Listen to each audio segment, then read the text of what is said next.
The horse racing track turned automobile racetrack.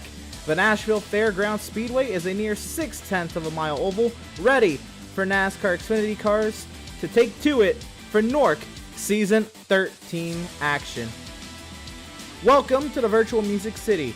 Emerson Arden with Joe Donahue and Trey Shuttlesworth alongside this evening. We thank you for tuning in, and after the thrilling finishes the last few weeks, most recently being the photo finish up in the virtual cornfields of Iowa between Femi Olot and Chad Oxendine, NORC action continues tonight at yet another banked short track. Will Chad Oxendine have the pace to be able to redeem himself tonight, or will a new winner emerge from when the smoke settles? Joe, thanks for joining me today, and as we look upon the Nashville Fairgrounds, a relatively new track to the iRacing service, only being released in the last year, what are some of the points to be looking out for tonight in virtual Nashville, Tennessee? Well, Emerson, tonight's going to be exciting. This track's got a lot of banking in the corners and not a lot on the straightaways. You can see it only 3 degrees on the straights, 18 degrees in the turns. So there's definitely going to be a lot of momentum carried through those corners. It's going to be all in, very aggressive racing to get up to the front end with that setup, and there's going to be a lot of interesting stuff going on in the field. Obviously, we're getting into the halfway point of the whole season. We're trying to fight forward for the playoffs in this NORC iRacing series. Some of those guys at the top of the list, especially Daniel Falkingham's a guy I'm watching out for tonight. He missed last week. He's going to be coming out swinging, but it's going to be cool to set these guys loose on this little bull ring here in Whiplash. And that's a great point. Daniel Falkingham, again, yeah, he wasn't here last time out, but he still holds the point to lead 21 points over Zoltan Hertzeg. Chad Oxendine with his great run last week led a lot of laps and came up second behind Femi Olot. He finds himself third in points, only 28 back. The top of the standings have really tightened up. David Schutt fourth is 40 back. Then a little bit of a gap, but not a gap after that. Will Klein and John Barry only separated by 4 points as they are 66 and 70 back. Cody Miller 98 back with Brett Pencari 100, Darling 101, and Lindgren 102. Aaron Smith 107, and how about Spencer Owens? Last car in the playoffs right now, 7 above the cut line, Joe. Yeah, this is a crazy setup right now as they get closer to the cutoff. Obviously, you see Brett Pencari, Jared Darling, Zach Lindgren, Aaron Smith, Spencer Owens. They're all really tight together, 8 points separating those 5 drivers. You look back down below that, you've got Tommy Gossett in 13th right there with a 7-point gap to Spencer Owens. And Tommy Gossett had a great race last time we came out. Zach Lindgren, Jared Darling also had great runs. Actually, Jared Darling got into the podium at the end of that race. But it's been a very hard-fought season for these guys, and it's going to continue, obviously, forward from that. But those 5 and those people around that setup, those are going to be the guys to watch out for as we continue forward to the cutoff for the playoffs. Those guys are going to be on the money tonight. Absolutely. We talk about that cutoff to the playoffs, and the playoffs, they are quickly approaching. We are in race 11 on this season. That means that there is only 8 races left, counting tonight, before we start playoff racing. After tonight, only 7 races remain. 6 weeks because of the Talladega duels are, being a doubleheader. So tonight with Nashville, then we head out to South California for the Auto Club Speedway. After that, the Dega duels. Anything can happen there, and that can make or break your run to the playoffs with the rest of this regular season schedule. Martinsville, Road America, Atlanta, and Legacy Daytona. 4 very unique tracks to close out the regular season, Joe. Yeah, very different tracks, very unique. Obviously, you look at those last 4, Martinsville, Road America, Atlanta, and Daytona. They're all different types of tracks. You got a short track, you got a road course, you got a regular sort of intermediate speedway, and then obviously the super speedway, and it's going to be the bumpy Legacy Daytona version. That's going to be a hard-fought road. It's going to give everybody a chance to maybe find a track that they are suited for. Some guys come out and they're a little better on the road courses. Some guys come out they're a little better on the super speedways. So it's going to give everybody sort of one last-ditch effort to make some time up, make some points, and try to get into that cutoff and get into the NORC playoffs. Absolutely. And that's going to do it with the schedule. So we are here in practice. Only a few minutes remaining before we get into qualifying, but we're going to go ahead and step aside. one more time, I want to talk about our crew tonight. I'm Emerson Arden with Joe Donahue and Trey Shuttlesworth alongside Andrew Cardinelli IV. He has prior commitments, so that's why he's not able to be here tonight. But we are able, and we are thrilled to have the opportunity to hold down the ship for NORC's Season 13, Round 11 here at Nashville. So don't go away. We'll be right back. We're going to take a quick break here, and we'll be back with the qualifying action on the far side.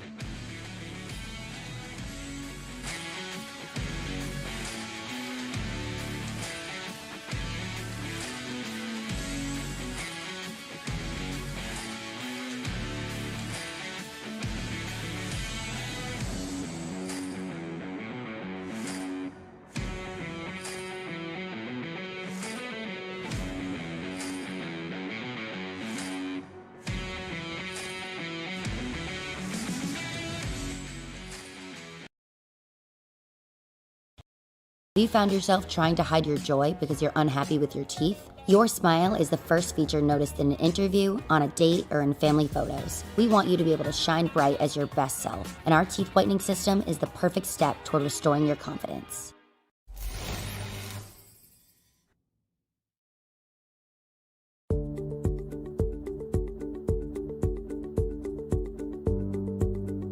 Sound art is a product that is a speaker and it's art. We combine it together and we call it sound art.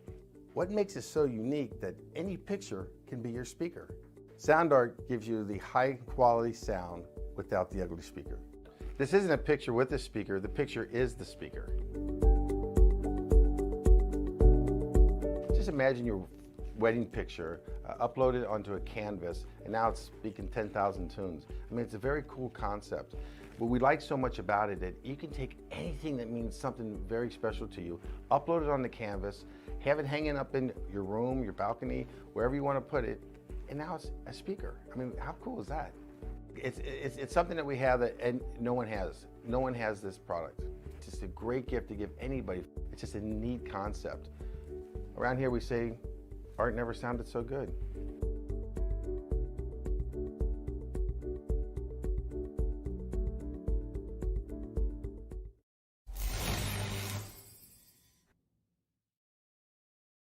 After months of quarantine, we're all interested in how we can become our best self. The team at Permanent Makeup and Cryo is here to help you get the flawless makeup look every day without the extra effort or time.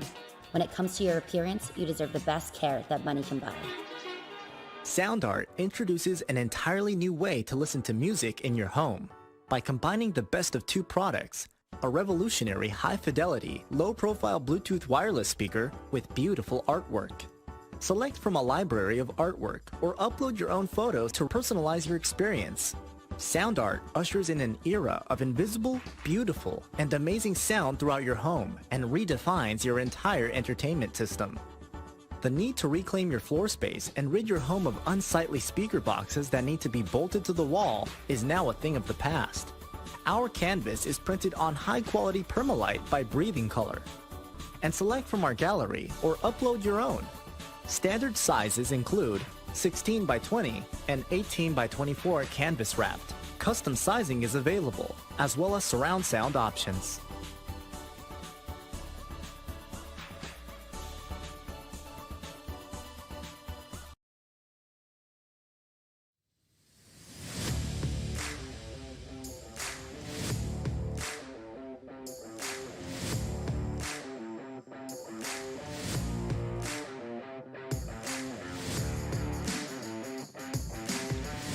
Welcome, race fans, back to the Nashville Fairgrounds Speedway. Just under a minute left here in practice for NORC's 13th season, the 11th round of this 13th season in these NASCAR Xfinity Series cars. Once again, I am Emerson Arden with Joe Donahue and Trey Shuttlesworth alongside. Again, thrilled, and it's a pleasure to have the opportunity to cover some great short track racing this evening.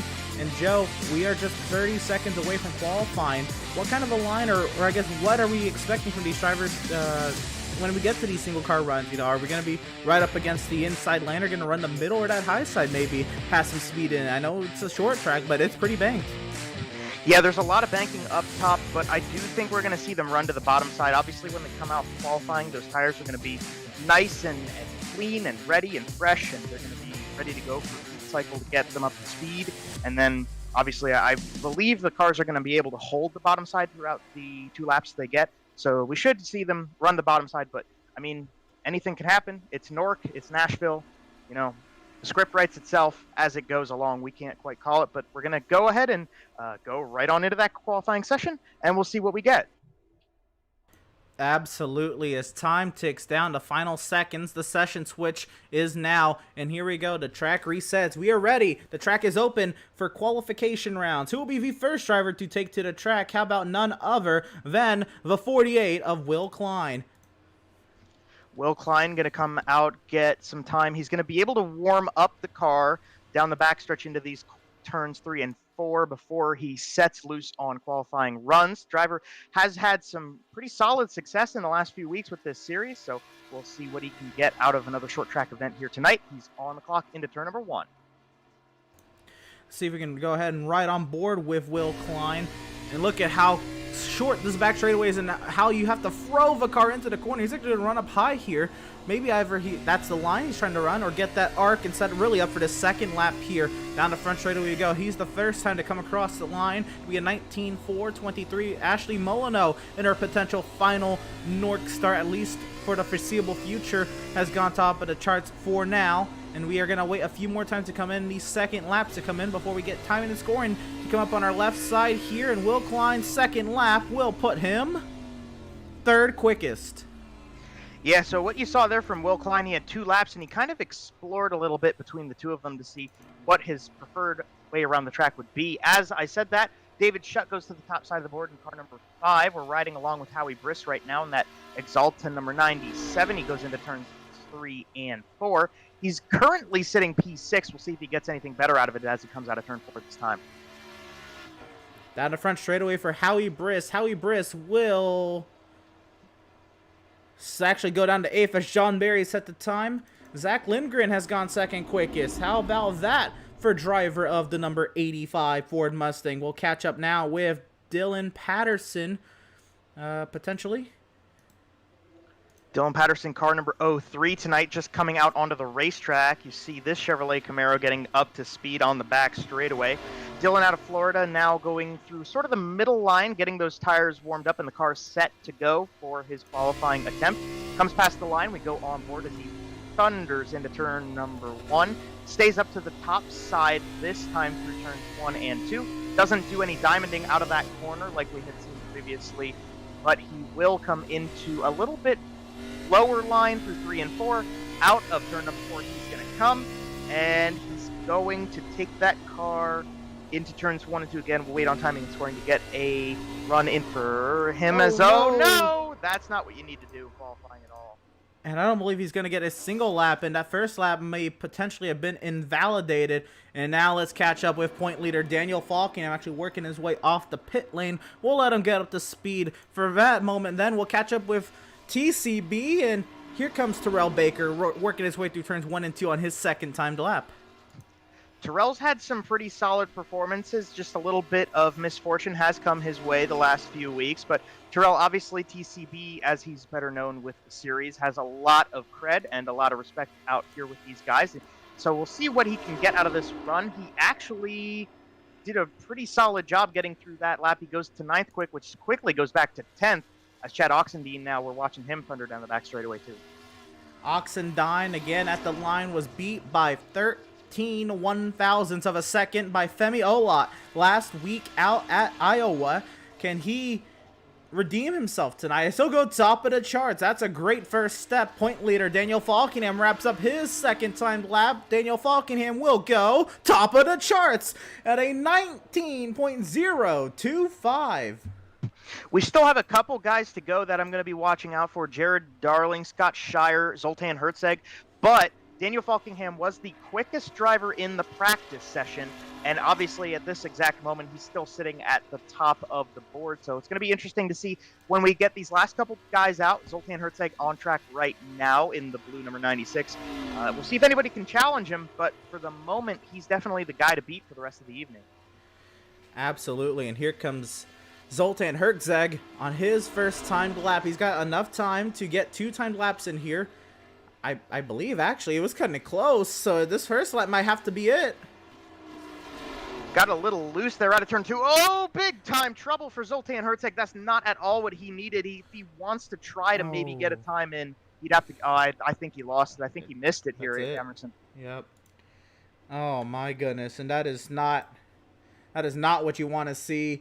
That is an unfortunate circumstance for Zoltan Herceg, and qualifying is going to tick down here the final seconds, and it will be Falkingham with the top time here at Nashville Fairgrounds Speedway. And let's get to our starting lineup. And how about it? Row number 1, driver the number 20, the point leader, Daniel Falkingham, and alongside of him, short track ace, and the guy who's really been the driver to watch out for on all short tracks this season so far, Chad Oxendine, will start in second. How about row number 2? We'll find David Shutt in the 5, having great runs, and Aiden Kirker bringing up a nice little qualifying run here in the 4th position. Row 3, we'll find Zach Lindgren and Ashley Molino, and find our way back to row 4 of Ari Adi, Tommy Gossett. Row number 5, we'll find John Barry and Cole Freilich. Joe? Going back to row number 6, you got TCB on the inside, Will Klein starting 12th on his outside in car number 48. Rolling back to the row 7, Howie Briss in car number 97 will start 13th, and his outside will be the 6th machine of Spencer Ray. Go back to 15th on the grid, you've got Hayes Booth, one of the guys comes up into the Pit Stop TV booth with us sometimes. Aaron Smith in car number 70 will be on his outside starting 16th. Going back to 17th, you got Zoltan Herceg. We saw he did not get a qualifying run in, nor did the number 1 machine, coming off of a lot of momentum last time out, Jared Darling. And rounding out your top 20 in this show tonight, Scott Shire, or at least for the starting grid, Scott Shire and Patrick Colby, cars 4 and 9 rounding that one. There's only one other car on the grid, a relatively small field size tonight with other drivers having prior commitments. Dylan Patterson will bring up the rear in row number 11. And now we await these drivers to take off on their 2 formation laps around the near 6/10 of a mile speedway, just under 6/10. It is 0.596 miles. The iRacing.com pace car will lead the field double wide, 10.5 rows deep off the pit lane. Joe, it's been all week. We've been waiting around since the thrilling finish at Iowa. I'm gonna put you on the spot here. What kind of I'm not even gonna ask you who's gonna win. What kind of a finish are we gonna have tonight? It's been thrilling the last few weeks we've been out here with NORC action. Well, yeah, obviously these NORC guys, they get around these tracks well. Every track they go to is going to be a little bit of a curveball. These guys are coming to a track that, like you mentioned before, Emerson, is a little newer on the program, but I certainly think everybody in the field is going to be pretty well versed and pretty set up tonight to race here. I'm sure there's been a lot of practice laps turned by everybody. So I think it's going to be a good race. I think we're going to see close racing to the bitter end. It's a short track, so, you know, that might come into play. I don't know. I mean, I'm excited. Obviously, Daniel Falkingham's back. Chad Oxendine to his outside. David Shutt. Zach Lindgren had a lot of momentum these past few weeks. Same with Tommy Gossett. I think there's just a lot of really great drivers to watch out for tonight. Absolutely. And we are just thrilled to be here at Nashville Fairgrounds Speedway, but we absolutely have to bring in the hype man of the series, TCB, as you come through turns 3 and 4 here at Nashville. Take it away. All right, boys. Oh my God, we're already going. Gonna get a good on Nashville. Yeah!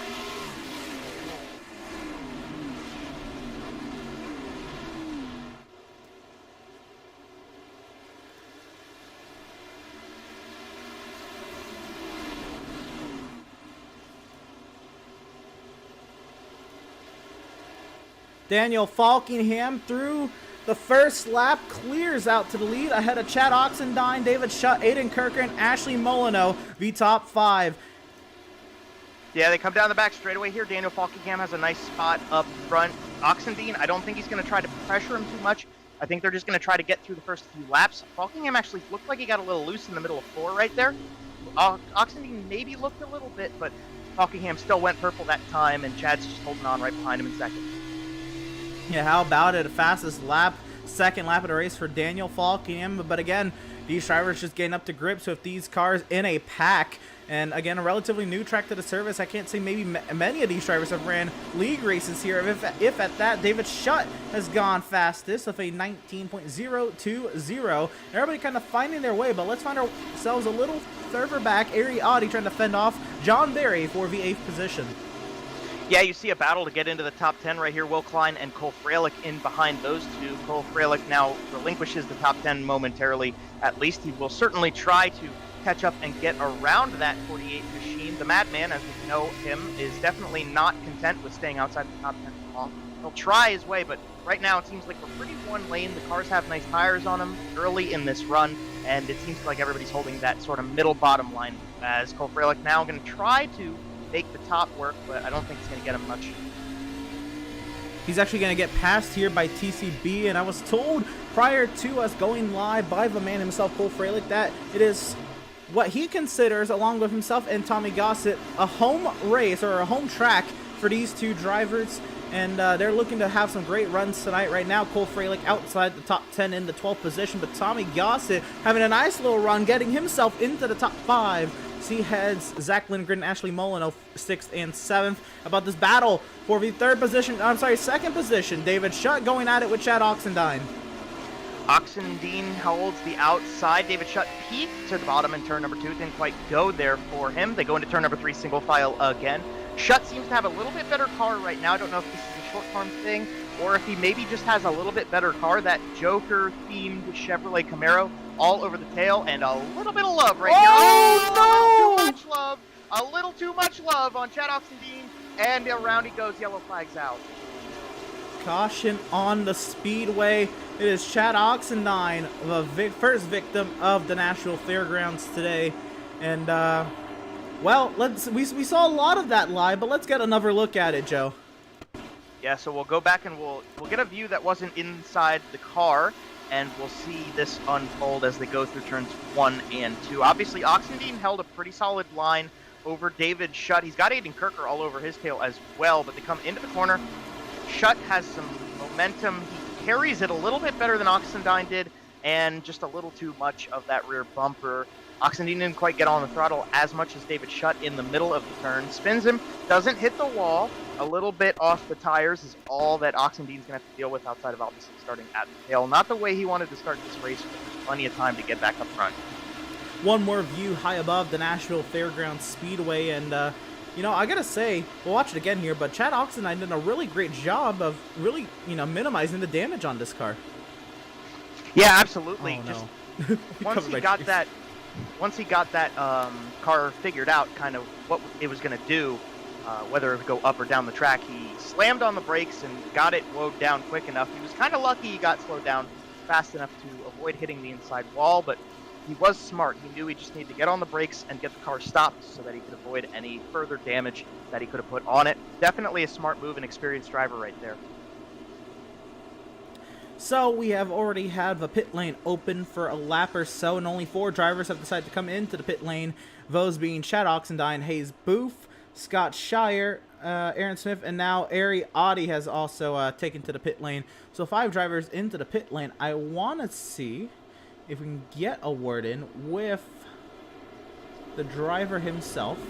I guess the one who went around in this incident, Chad Oxendine. Chad, what happened there? Oh, hey, yeah. I think Shutt was just a little bit faster than me right there, and seemed like he just got in me a little bit in the left rear and went around. So fair enough. It's short track racing. There's a lot of laps to go, though. What is the game plan to move on up? We're just gonna try to stay out of any more trouble here. Kind of try to pick one guy off at a time here, and see if we can get back up there. A lot of race left, so anything can happen here. Right on. Real quick, who do you have to shout out? Just everyone out there watching today. Thank you for watching and tuning in. And here we're going back to green. Yep, we'll leave you to it. Best of luck to you, Chad. Thank you.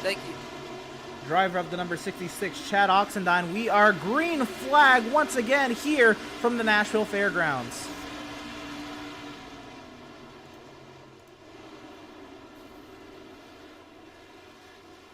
And caution on the Speedway again. Yeah, I saw just a little hair of Tommy Gossett getting crazy loose into that first corner. It looked like a lot of momentum was carried by that 54 machine that he couldn't quite get a hold of. You see Jared Darling there behind him might have been involved too. We'll get a replay back on this one. Cautions, reading cautions here with the North guys in Nashville. Yeah, absolutely. It's not a knock against any of these guys. It is just so difficult when you have all these guys packed up at a very, very tight short track, if you will. But here we are. Tommy Gossett heading Ashley Molyneux into turn 1. Was there contact? not entirely sure. There was contact, but my goodness, Jared Darling comes to a complete stop. Yeah, I think Jared Darling was just kind of stuck up on the top side of the racetrack and figured it was better to get the car completely stopped than to deal with some damage on the nose of that one. So good driving by Jared Darling. But Tommy, we'll check again, see if there was some contact, but it looked like he just carried it in a little bit loose on the back end. But obviously we're on board with Ashley this time, so we'll know for sure. Oh, there was a little, just a little, and that's all you need really at a track like this to get sent around. I can't, see there was any intent behind it other than, just trying to get all you can on a restart.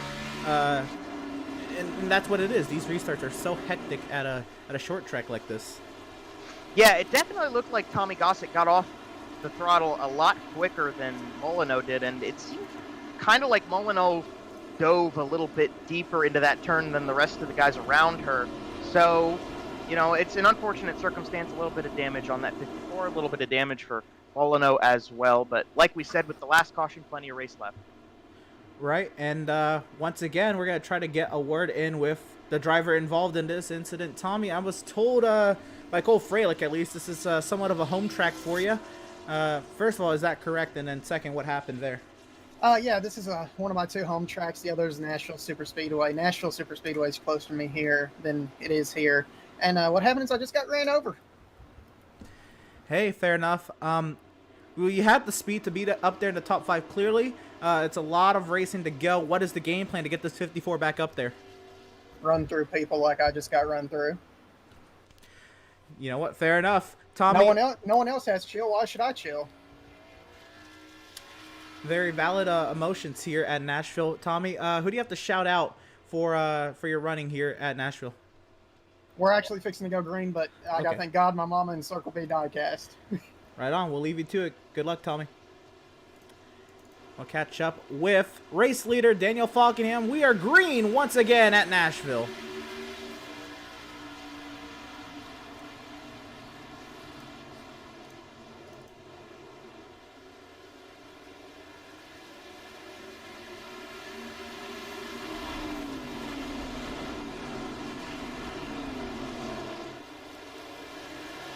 A much cleaner start from the whole field. We're watching back here. Near contact there between TCB and Cole Freilich, who's now getting nearly sent 3 wide. He is. I thought he was. He'll hold off both the 96 and the 97 behind. Yeah, Cole was definitely on the charge right there, trying to make up some time with the restart and everybody all bunched up together. TCB did get the better of him there, and they were fortunate to not get involved in an accident. These guys up front, right here, we've got Zach Lindgren making the pass fully for 3rd place, as he's got 2 cars right behind him, Will Klein and Aiden Kirker fighting for 4th. They are all sorts of close, and actually, look at that, TCB already fighting to get himself into the top 5 right here down the front stretch. Yeah, TCB needing to put together a great run here. John Barry wants to put one together even more. John Barry trying to take away the 6th position from TCB as they go once again into turn number 3. Zoltan Herzeg working his way by Cole Freilich right behind as well. Zoltan clears himself into the 8th position. Now Freilich under attack from Howie Briss. Howie Briss making moves to the bottom side. Oh, that was a shove right there on that 15 car. Howie Briss got into that corner a little higher than he probably wanted to. I know Cole Freilich's not going to be happy about that when he comes into this corner. Now he's got Spencer Ray to the inside. Cole's trying to make the sort of middle top work right now. Everybody else running the middle bottom. Right in front, you can see that whole train of cars going just 1 lane down, or maybe even a half lane further down than that 15 car has right now. So definitely up front, they're getting single filed out, but for the moment, mid-pack's still fighting pretty hard. Yeah, we'll check in up front once again. Daniel Falkenham has a half-second advantage over David Chudd, who has another half-second advantage over Zach Lindgren.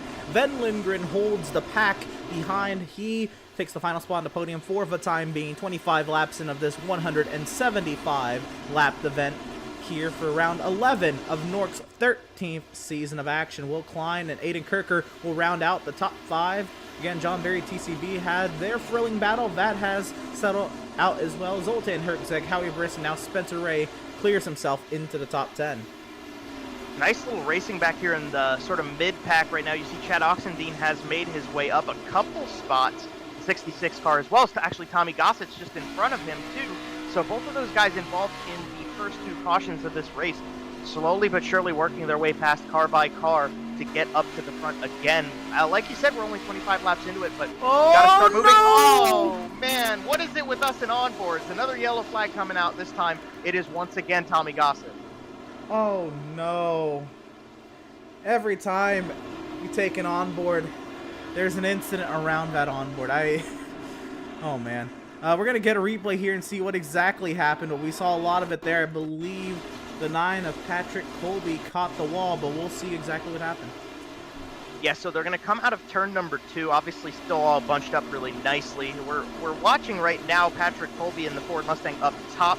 He's got Dylan Patterson on the inside. He goes way high through 1 and 2, tries to pull some momentum, misjudges a little bit, gets a bit of the wall. The momentum slowed him into Tommy Gossett, backed up to Chad Oxendine, and then around went the 54 machine. A bit more damage on that car than he wanted. Once again, bringing out the yellow flag with this one. But the rest of the guys around them, behind that, seemed like they all got away pretty clean. Right, we'll take one more look at that, and then we will recap the kind of stops we had here. Here we go. Tommy Gossett working his way through turn 2. Colby up high, battling Dylan Patterson. Tried to send it to the outside of Patterson. Not entirely enough room there. Patterson was on his trajectory down the back straightaway, and Tommy Gossett's just going to end up getting the worst of it. Yeah, and I actually noted right there at that replay, Hayes Booth definitely had a code brown right there, seeing Tommy Gossett sliding like that. He didn't make contact, but it looked like it was pretty close for that 11 car. So unfortunately for Tommy Gossett at least to be involved, but very fortunate for both of them that the 11 car was able to avoid it and we didn't have further incidents with those two machines. Well, I believe Hayes Booth was the driver to pit this caution. No, he was not. The drivers to pit this caution were the ones taking damage. I regret to inform the crowd that Ashley Molyneux is no longer in the session, at least for the time being. She has scored 13 laps down and counting. We continue to work laps here at the Nashville Fairgrounds. I believe we're going 1 to green here, so we will not get a driver's interview here. But let's go through the restart order, shall we? Daniel Falkingham, David Shutt, the front row. Lindgren Klein, row 2. Aiden Kirkert, John Barry, TCB, Zoltan Herczeg, Howie Briss, and Spencer Ray, the top 10. Yeah, and this is going to be a really interesting run here. David Shutt and Daniel Falkingham have had chances to get a really good run going between the two of them. Obviously, on these last few restarts, they've spread out a bit, but we'll see if David Shutt can hold on a little bit better this time and maybe put a run on the 20 car. Those tires are starting to get a little worn out, so it's going to start becoming a driver's race here in a couple laps. Absolutely. Daniel Falkingham will lead us back to green here at the Nashville Fairgrounds.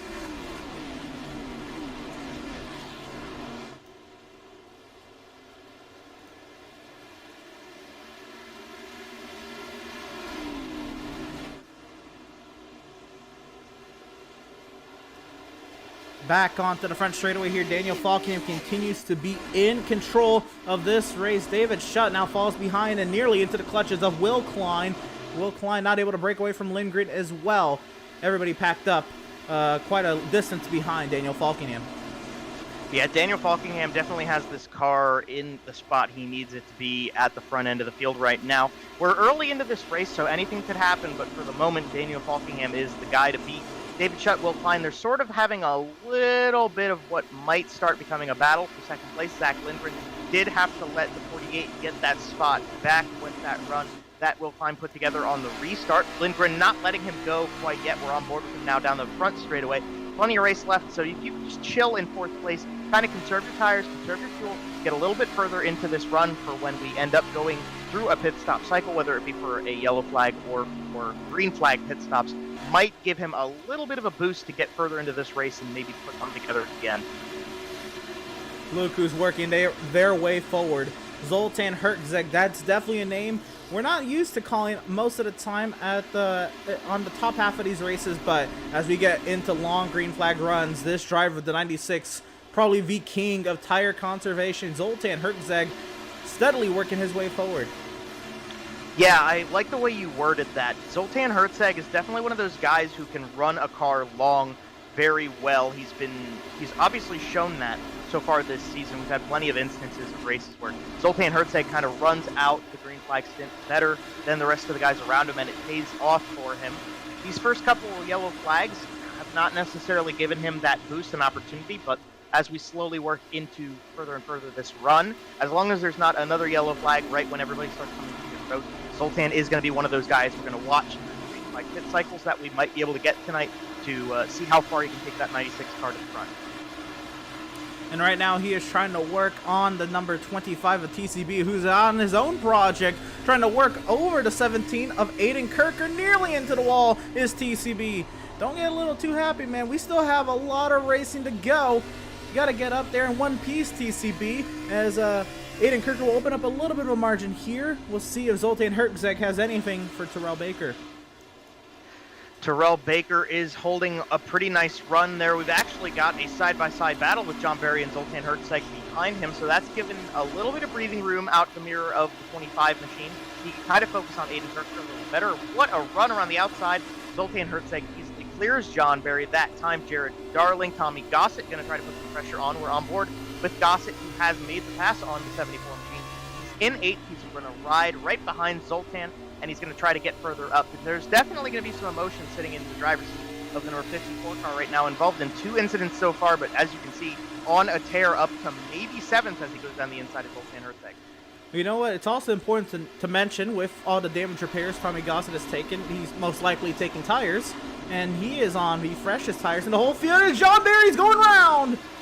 He's going to save it!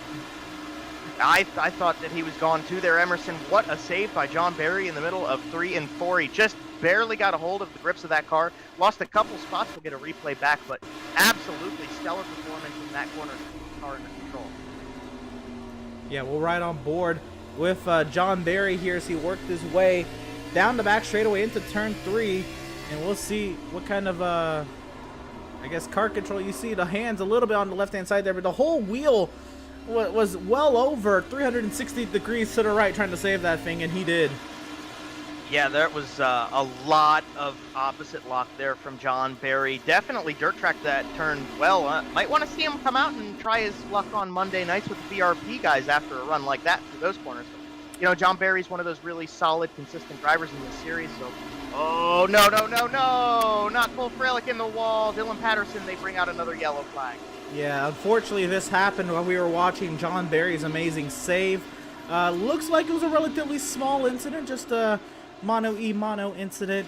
Patterson and Freilich get together, and a little bit of damage, but looks like they'll keep going. It was hard racing between those two. Yeah, I mean, we know Cole Freilich as the madman for a reason, and obviously Dylan Patterson's kind of been fighting this car a little bit tonight. He's kind of been running mid-pack, doing okay, but you see him here side by side with Freilich. They come into turns 1 and 2. Runs the bottom side. Freilich in the middle. Actually looked like Ariotti was going to try to make something out of the top side, but just a little too much bumper to rear quarter panel, and around the two of them go into the wall, and contact was made. Yeah, it's unfortunate. With these drivers only having 4 sets of tires, I believe that also means only 3 in the pit lane. We are, I think, about that time where tires have to be considered. Yeah, that's not a lot of tires to get 175 laps in at Nashville, and you can't be wasting them on yellow flags and having to fix your car from spins and wrecks. So those guys involved in the incidents are going to definitely have to be careful and mindful of that. That's really tough. That's actually smaller than I would have expected the number to be for a race like this, and I'm glad I'm not in the driver's seat and having to deal with that. Well, let's say this. The top 2, Daniel Falkingham and David Shutt, have stayed out. 3rd and 4th, Jared Darling and Ariotti, they pitted 18 laps ago, both at least 4 tires in the pit lane, or at least 14 seconds in the box. And everybody else, 5th on back, Will Klein, Aiden Kirker, and company, they have all pitted on this caution.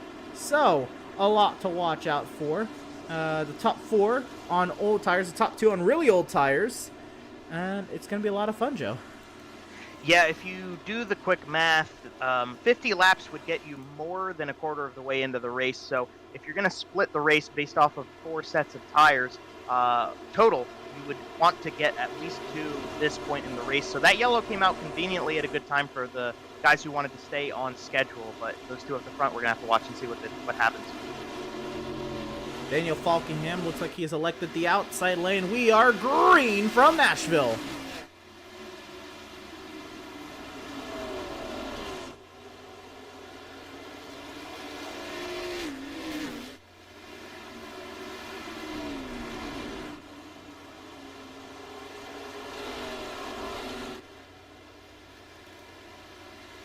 Look at Will Klein come to life in the middle of the pack, trying to work his way through Jared Darling and David Shutt. Will Klein on the freshest tires. Will Klein and the field, they try to get around David Shutt. Tommy Gossett, Zoltan Herzeg go 3 wide with that 48 car right behind the 5. They go to the outside. Aiden Kirker makes the pass. Now Will Klein and Zoltan Herzeg will go around the outside of David Shutt. They're all going to try to catch back up to Daniel Falkingham, put a big gap in between himself and the rest of the field, but those fresh tires are going to help those guys get up there.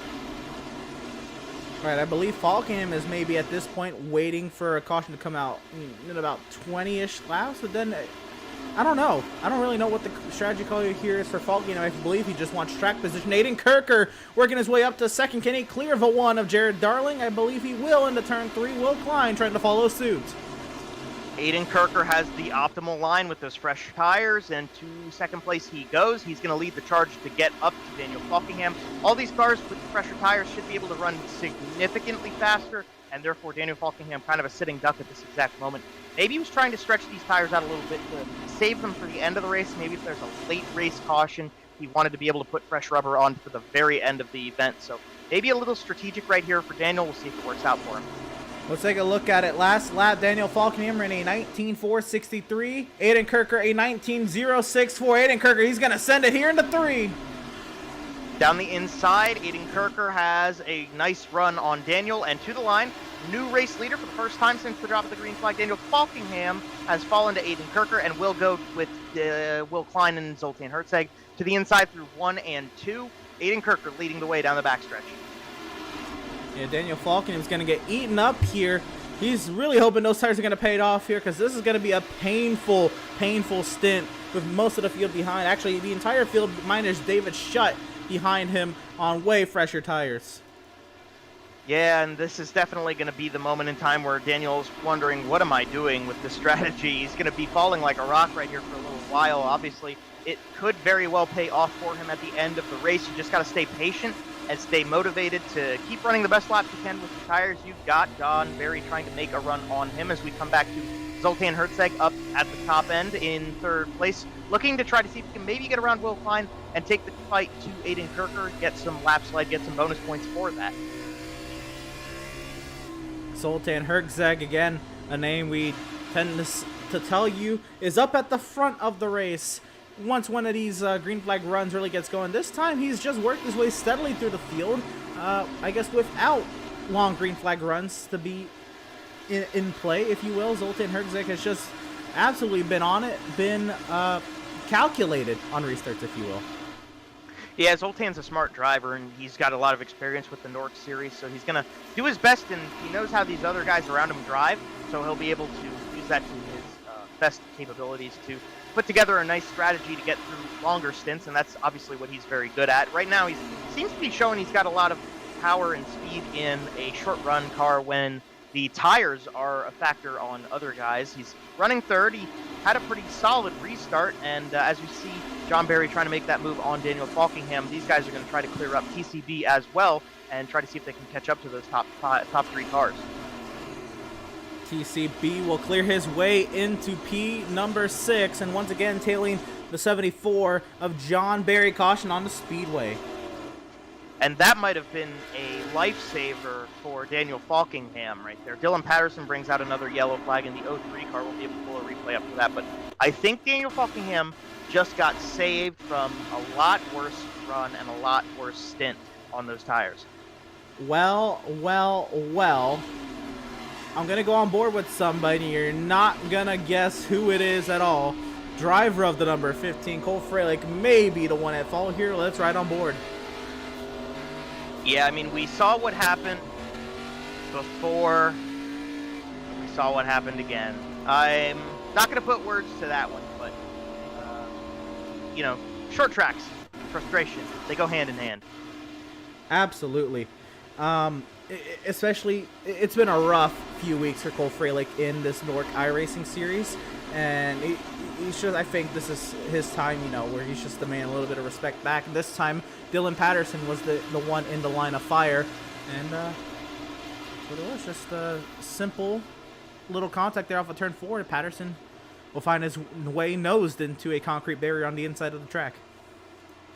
Yeah, I remember talking with Cole before Iowa about just, the struggles and trials and tribulations of the NORC series for him this season. It's been rough, and he's tried his best with that Racing Nation TV Rain Race podcast number 15, but unfortunately, things didn't quite go his way tonight into the beginning. He got caught up in the first incident, and now, again, a little bit of a rough go, but there's still time in this race. Himself and Dylan Patterson should be able to put something together and get something interesting out of it. Dylan's actually just right behind him now, so we'll see if this continues throughout the night. Well, no, I got him out of my way, so we're good. We will see if this continues with driver of the number 15, Cole Freilich. And Cole, what was that? Kid's an idiot. He kept trying to pass me earlier. He kept coming off the bottom, dooring me, so then he finally turned me, so he decided to stop out of turn 4. Had a car link to Hayes, so I didn't lift. Right, that's about what we suspected here. Now he's right behind you. Are you expecting anything else to transpire from what's going on here, or do you think you're going to be able to move forward from this? Nah, he's got to catch me first. You'd love to see it. All right, Cole, you're in the middle of the pack here. What's the game plan to move on forward? No real game plan. Just kind of go for it. We kind of sucked tonight, but I mean, it is what it is. Fair enough. We did mention earlier, and we had talked to Tommy Gossett as well earlier about this being a home track and a home race for you. What do you make of the Nashville Fairgrounds? Yeah, it's a solid little racetrack. We just got a car that's a little too tight, but yeah, maybe if I keep getting knocked sideways by everybody, we'll have enough tires to get this thing loosened up. Hey, fair enough. All right, Cole, who do you have to shout out? Who do you have to thank for your run so far here at Nashville? I appreciate Kyle Cuthbertson for slapping his name on the car. I appreciate you guys being up at the booth. Joe, I know you're there. I love you. Love you too, Cole. Thanks, Joe. But yeah, we're getting ready to restart here, so I guess I got to do my thing. Yes, sir. We'll leave you to it. Best luck to you, Cole. Appreciate it. Driver of the number 15, Cole Freilich. What a guy. And now the guy leading is driver to number 48, Will Klein. Actually, I believe Kirkert was. We're green from Nashville.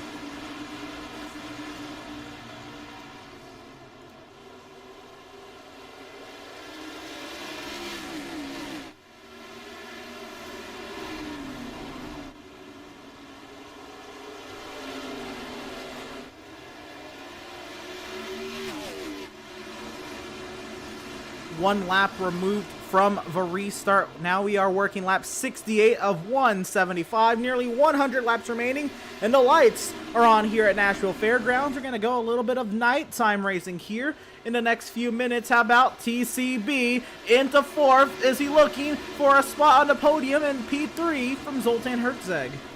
Yeah, I'll tell you. Oh, no! He's going to get the bumper. Bumper to the 96. Yellow flag's coming back out. Tommy Gossett got a little bit of that one. There's a whole slew of cars in turn number 2. That definitely transpired poorly there for Tommy Gossett. John Barry, Ariati involved there. A couple more guys got caught up in that one. That was a tough way to bring it out of turn 2 right there. Terrell had a great run going with that 25 car. Not the way you want to use that at all. Oh my goodness. What is it with us and the timing of transitioning to action? We'll catch up here with TCB and Zoltan Herzeg once again into turn number 2. TCB was just trying to roll to center a little bit better. Herzeg goes around and nowhere for John or Tommy or Spencer Ray or really anyone else to go. And oh my goodness, that was sketchy from Tommy Gossett, but there was no contact after he backed up back into the track. Yeah, kind of lucky right there that Tommy Gossett didn't get pile drived by somebody coming through turn 2, but looked like Oxendine got that car rode down nicely on the bottom side. Daniel Falkingham was able to avoid contact. I think Zach Lindgren got a little bit of it here. We'll get you another views. So there's Lindgren getting some Spencer Ray. Falkingham barely not, but actually Ariati and Chad Oxendine rode down nicely to avoid contact in this incident. The rest of the guys coming through, Scott Shire, you saw him go around the outside of the accident. So while there were a lot of guys involved, there were also a lot of guys who got kind of lucky and got their cars under control that they avoided that one. Yeah, fair enough. Well, we were talking about Daniel Falkingham earlier and what kind of a strategy he was going on. Let's see if we can bring him on in and ask him what that strategy was, Daniel. Tell us about it.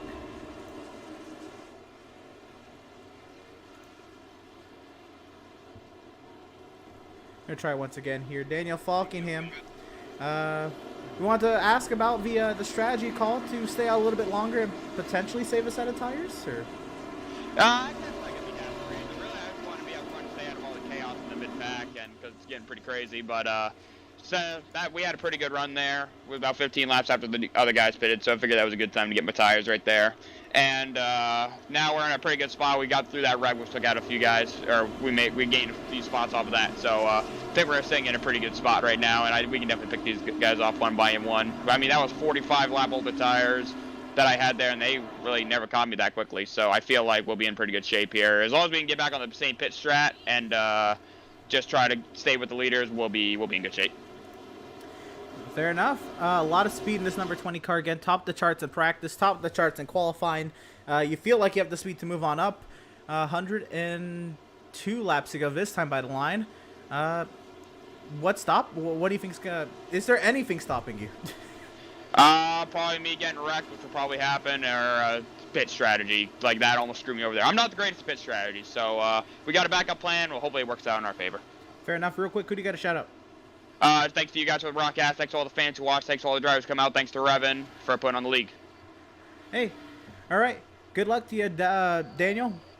Thanks, buddy. Driver of the number 20, Daniel Falkingham. Again, led 53 laps earlier. He really liked the track position via the main key. That is one of the points I brought up. But we'll see with the ones with track position now. Aiden Kirker, Will Klein, green flag.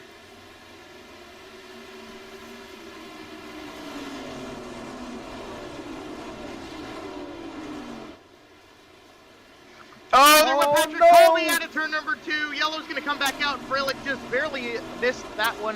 I think this is a single car incident. Woo, nearly into the barrier there, and Ariati. All right, let's go. Let's get the replay going here, and yeah, that was things happen quick here at a banked short track, if you will. I'd say high banked. 18 degrees is, I guess, pretty high. It's very high for a short track, if you will. But let's watch this replay. Patrick Colby from the restart outside of Howie Brisk. Daniel Falkingham just behind.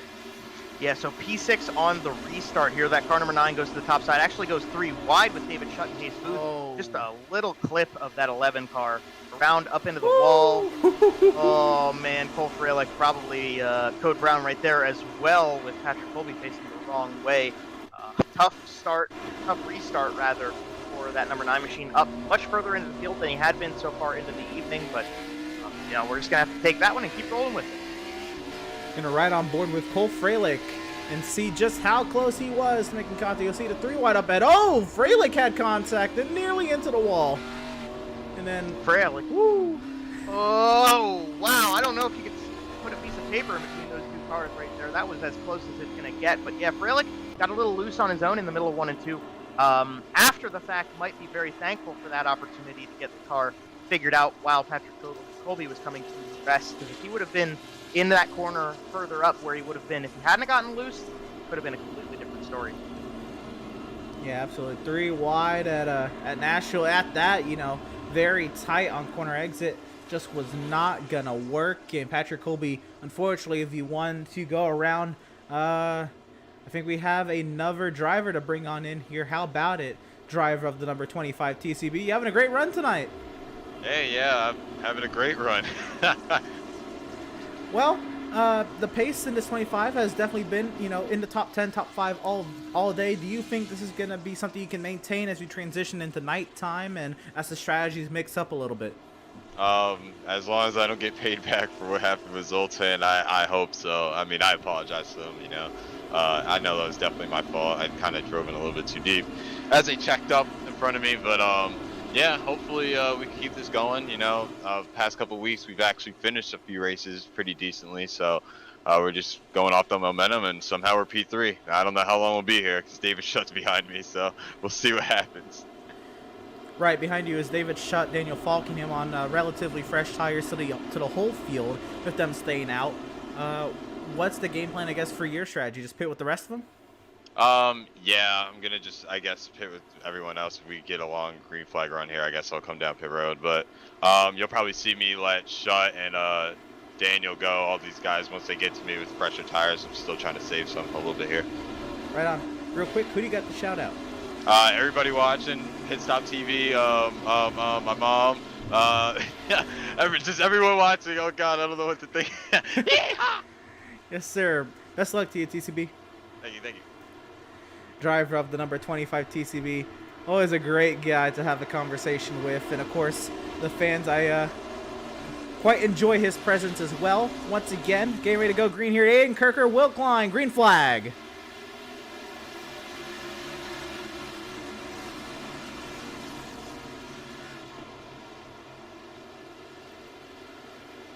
Will Klein got the wall there up in turn 2. TCB's going for second.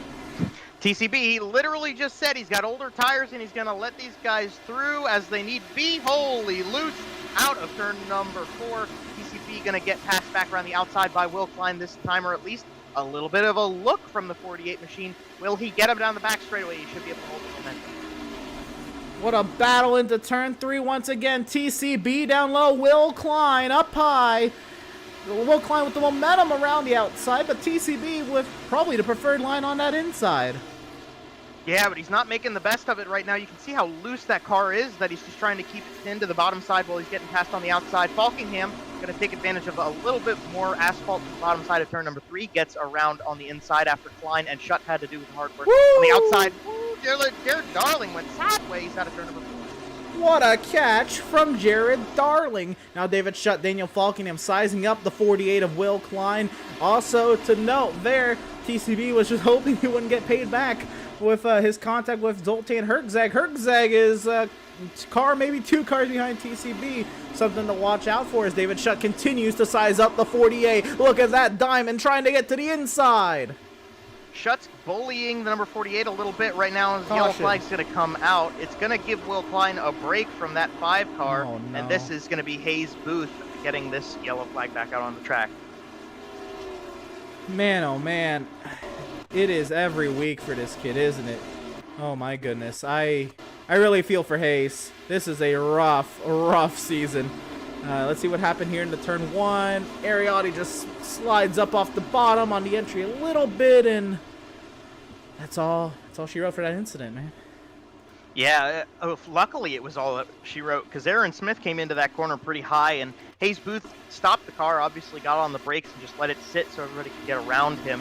Best thing to do in that situation for him, but Aaron obviously came into that corner a little bit high and just barely, and I mean barely, avoided Hayes Booth. So you're going to see another replay here from the blimp. You got Hayes Booth on the outside. Ariotti just brought too much momentum into the wall, and then gets close. Man, I still can't express it enough how bad I feel for Hayes Booth. I cover this series, every week in some capacity, whether it's social media or commentary, and now I'm on production, and just every week I unfortunately watch Hayes Booth just have not the best of times. And hopefully he's able to continue on in this race, because he was doing relatively well. He kept the car very clean up until that point where halfway through this race, but another half of the race to go. We'll see if Hayes Booth can keep it going here. David Shutt, the race leader over Chad Oxendine. Yeah, and this is going to be pretty interesting now that these guys have kind of cycled out. Some opportunity for them, and some pit stops have let these guys get back up to the front end. I was watching Chad Oxendine, and I was going to mention it before that yellow flag, that he was just slowly but surely ticking off spot by spot to get back up to the front end here. Obviously, under this yellow, he's going to be able to reclaim a front row starting spot on the restart alongside David Shutt. Zoltan Herzog right behind, as well as Tommy Gossett. So a little bit of a changing of the guard at the front end of the field, but it should make for an exciting restart.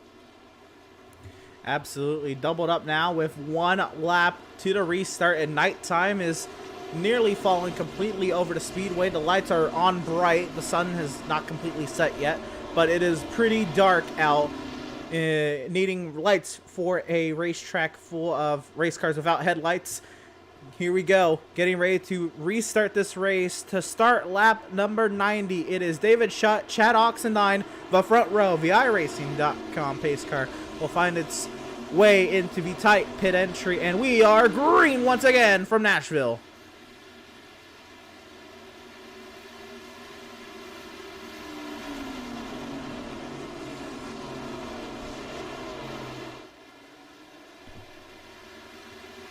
Oh, we got cars in the back around it. A Scott Shire caution on the Speedway once again.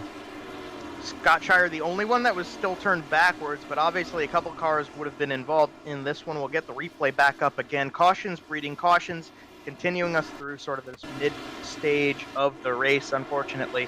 But we'll get a replay up and see what happens to the number 4 machine. We go all the way back here to the restart with Scott Shire. He's got Dylan Patterson to his inside. Now Aiden Kirker. That inside lane getting a great run. Will Klein right behind. Falkingham to the inside. In the turn number 2. And it's Will Klein getting the back in there to 4. And what a miss for Howie Briss. I loved what you did right there, Emerson. That was beautiful. But yeah, absolutely. Howie Briss did a great job of keeping control of that car and not getting into Shire. Another really important part of what Howie Briss just did right there is something you don't really think about a lot, but you have to be really mindful to not lock up the tires when you're in a situation like that. When you lock up the tires, you can't turn them, and you just kind of go where the car brings you. So in this situation, Howie Briss sees this in front of him, woes down, keeps the wheels turning, and turns it around the outside of the 4 car. No damage, no trouble. Maybe a little bit of a heart-stopping moment for Howie, but he gets to continue on. He'll definitely have to catch his breath after that one, but the car is in one piece. We continue to circulate around the Nashville Fairgrounds, and let's see if we can talk to yet another driver. Let's bring him on up. How about the driver of the number 1, who had a wild save a few laps ago? Jared, in the top 5. How you doing? Hey, how's it going? It's going great. Tell us about that catch you had on the front straightaway. Yeah, that was pretty wild there. Glad I was able to save that, obviously. Just was kind of being held up there on old tires and was just trying to do the best I could to get by the, older tires there. It's right now with all these cautions, it's just when do you pit, when do you get the tires and everything to, try to have the best advantage. And that's what we're just trying to do here. And kind of hope we get a little bit of a run here, but we'll see what we can do here. I guess, is that the best situation for the 1 car to move forward potentially? Is it a long green flag run? Yeah, I feel like so then I can put some tires on. Like I said, everybody's got different strategies going on right now, so it's kind of all over the place. But I would like a long run here. Right, you are getting ready to go green. I would ask you who you got to shout out. I'll try to ask you later. All right, hopefully talk to you later. Yep, right. Jared Darling, driver of the number 1. Maybe I could have got a quick shout out there, but we are, well, no, because we're green from Nashville.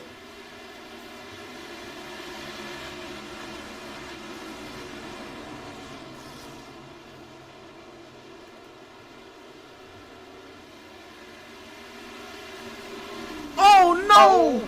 Oh no, we got another one around on the back straightaway. This is Aiden Kirker. Oh man, what a tough break for Aiden. Had such a good run going tonight so far, and that's going to be a big hindrance on him.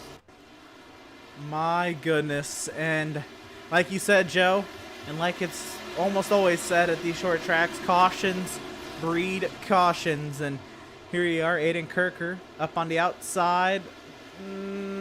Was it contact with Falkingham? We're going to get a little bit of a late, image there. We'll have to take another view of what happened there, but potential contact, or did he just maybe get loose?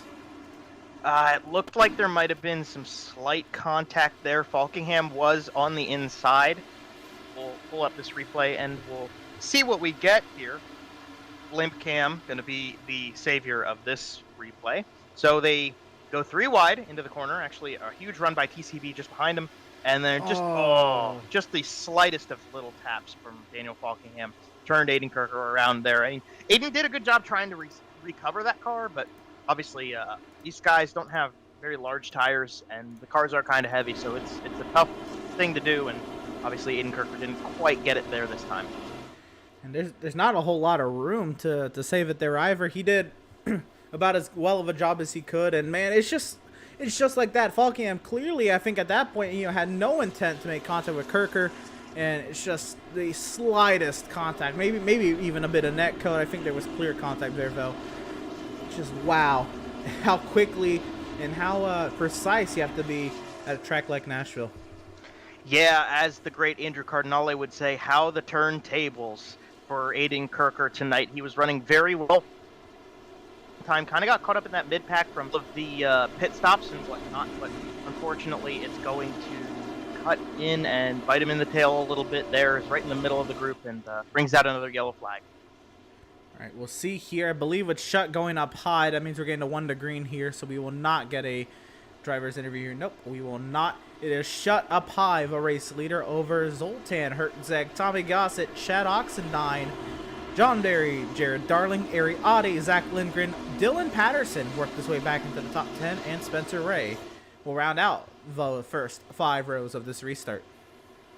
Yeah, and this is going to be really interesting to watch Zoltan Hertzeg's run on the bottom side. Chad Oxendine in behind him as well. I'll be watching the red carpet. I think Zoltan's going to be the one to make a lot of momentum and make some interesting work out of this restart. Well, there is the iRacing.com pace car in the safety of pit lane green once again from Nashville Fairgrounds.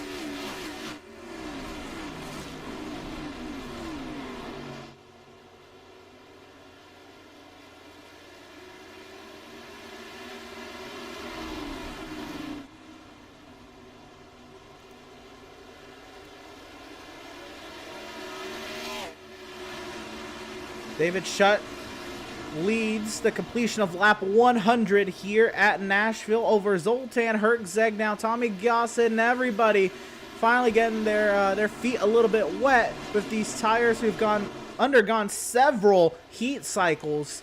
And everybody, oh my goodness, a lot of sparks back there, a lot of net code going on. But Zoltan Hertzeg wanting a run at the race lead. Zoltan Hertzeg holding right onto the tail of David Shutt. They go down the back straightaway into turn number 3 this time. Zoltan can dive in just a little bit more than David Shutt can into turns 1 and 3 right now. They come back down the front straightaway. They're right nose to tail. A little bit of a gap back to Chad Oxendine and Tommy Gossett, who fight hard for the final podium spot right here behind. Jared Darling holds on to that last top 5 position. Side by side for 3rd place actually as they come into turn number 3 again. Oxendine a little wide on the entry at 3, and Gossett loose. He holds on to that number 54. What a great control slide there out of the corner. Lindgren and Darling fighting right behind for that 5th spot. They might be soon fighting for 4th. Tommy Gossett did lose a bit of momentum from that slide. Great job getting it under control again, but he's a little loose into turn 3 this time. Well, it's only a matter of time to see how long it's going to take Jared Darling and Zach Lindgren to start fighting with that 54 machine. Zach Lindgren holding the fort down low, but unfortunately I believe that's going to let Darling clear. Now TCB with the run, and Falkingham, what a wild moment for Falkingham. That car was way sideways, and he'll keep it straight. Yeah, TCB was loose there in the middle of 3 and 4 as well. Actually, almost contact between Lindgren and TCB, and now there was contact with Will Klein that time for that 85 machine, so that's going to be bringing that car forward, further back. Tail Will Klein and Ari Adi to the outside. John Berry right behind. These guys all trying to eat around the number 85 Ford Mustang down the front straightaway. Again, it looks like Lindgren's fighting that car right now much more than the rest of the guys out here. Ariati making some hay around the outside. Can he get himself back into the top 10 over John Berry into turn 3 now? Ariati holding it down way up high. He'll be able to get those runs, and Berry has to really check up there. Looked like he got a little loose out of 4.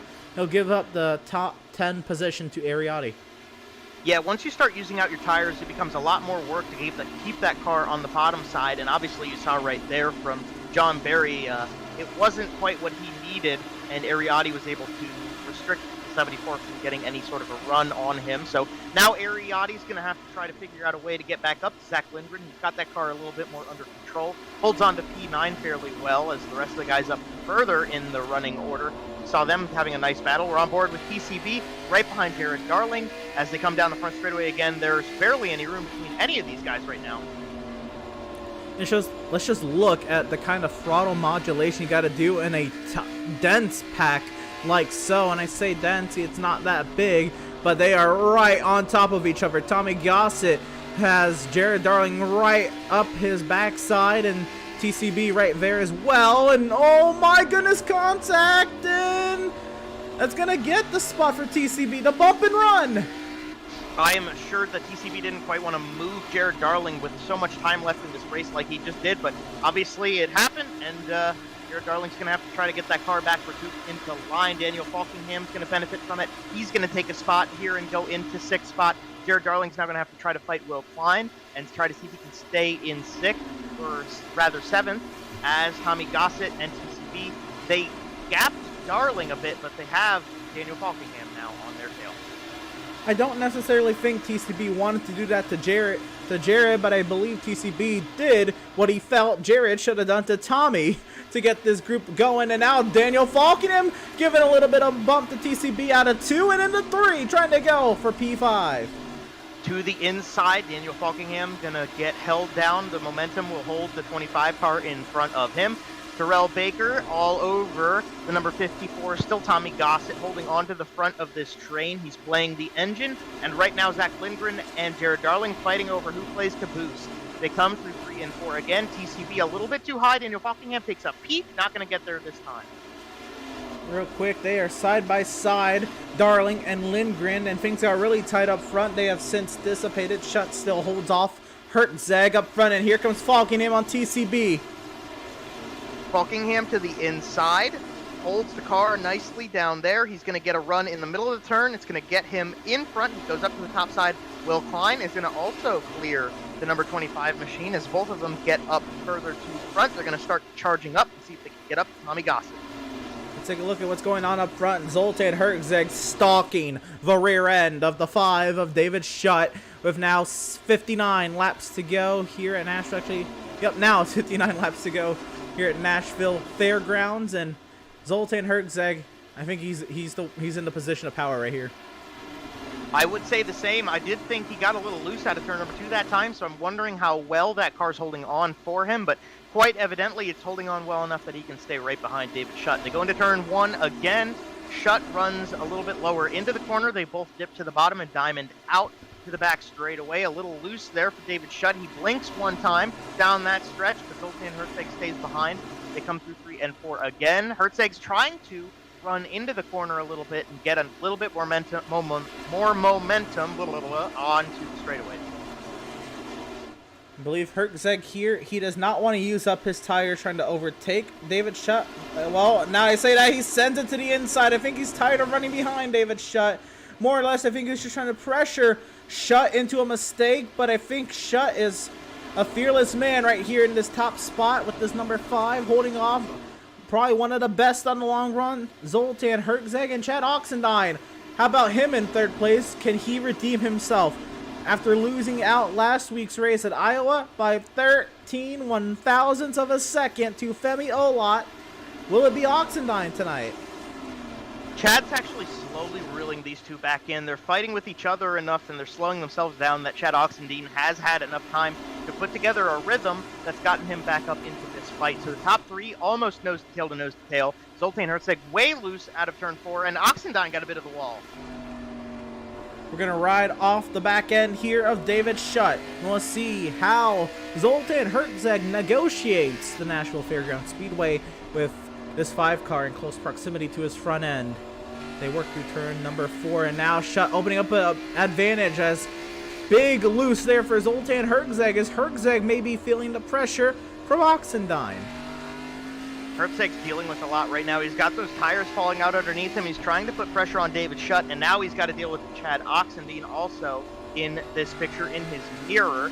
Right now, that 96 car, not exactly, I would say, handling the best of its abilities, but Zoltan is definitely making the best of it. He's got a lot of control over that machine right now, and while he maybe can't quite pull that pass on David Schutt, he can certainly hold on to second very well right now. Oxendine seems to be about as far off his tail as Zoltan is from the race leader, so these guys kind of spaced out a little bit, and as Falkingham and Will Klein start chasing into it as well, they seem to be fairly spaced out, kind of running through a few laps here.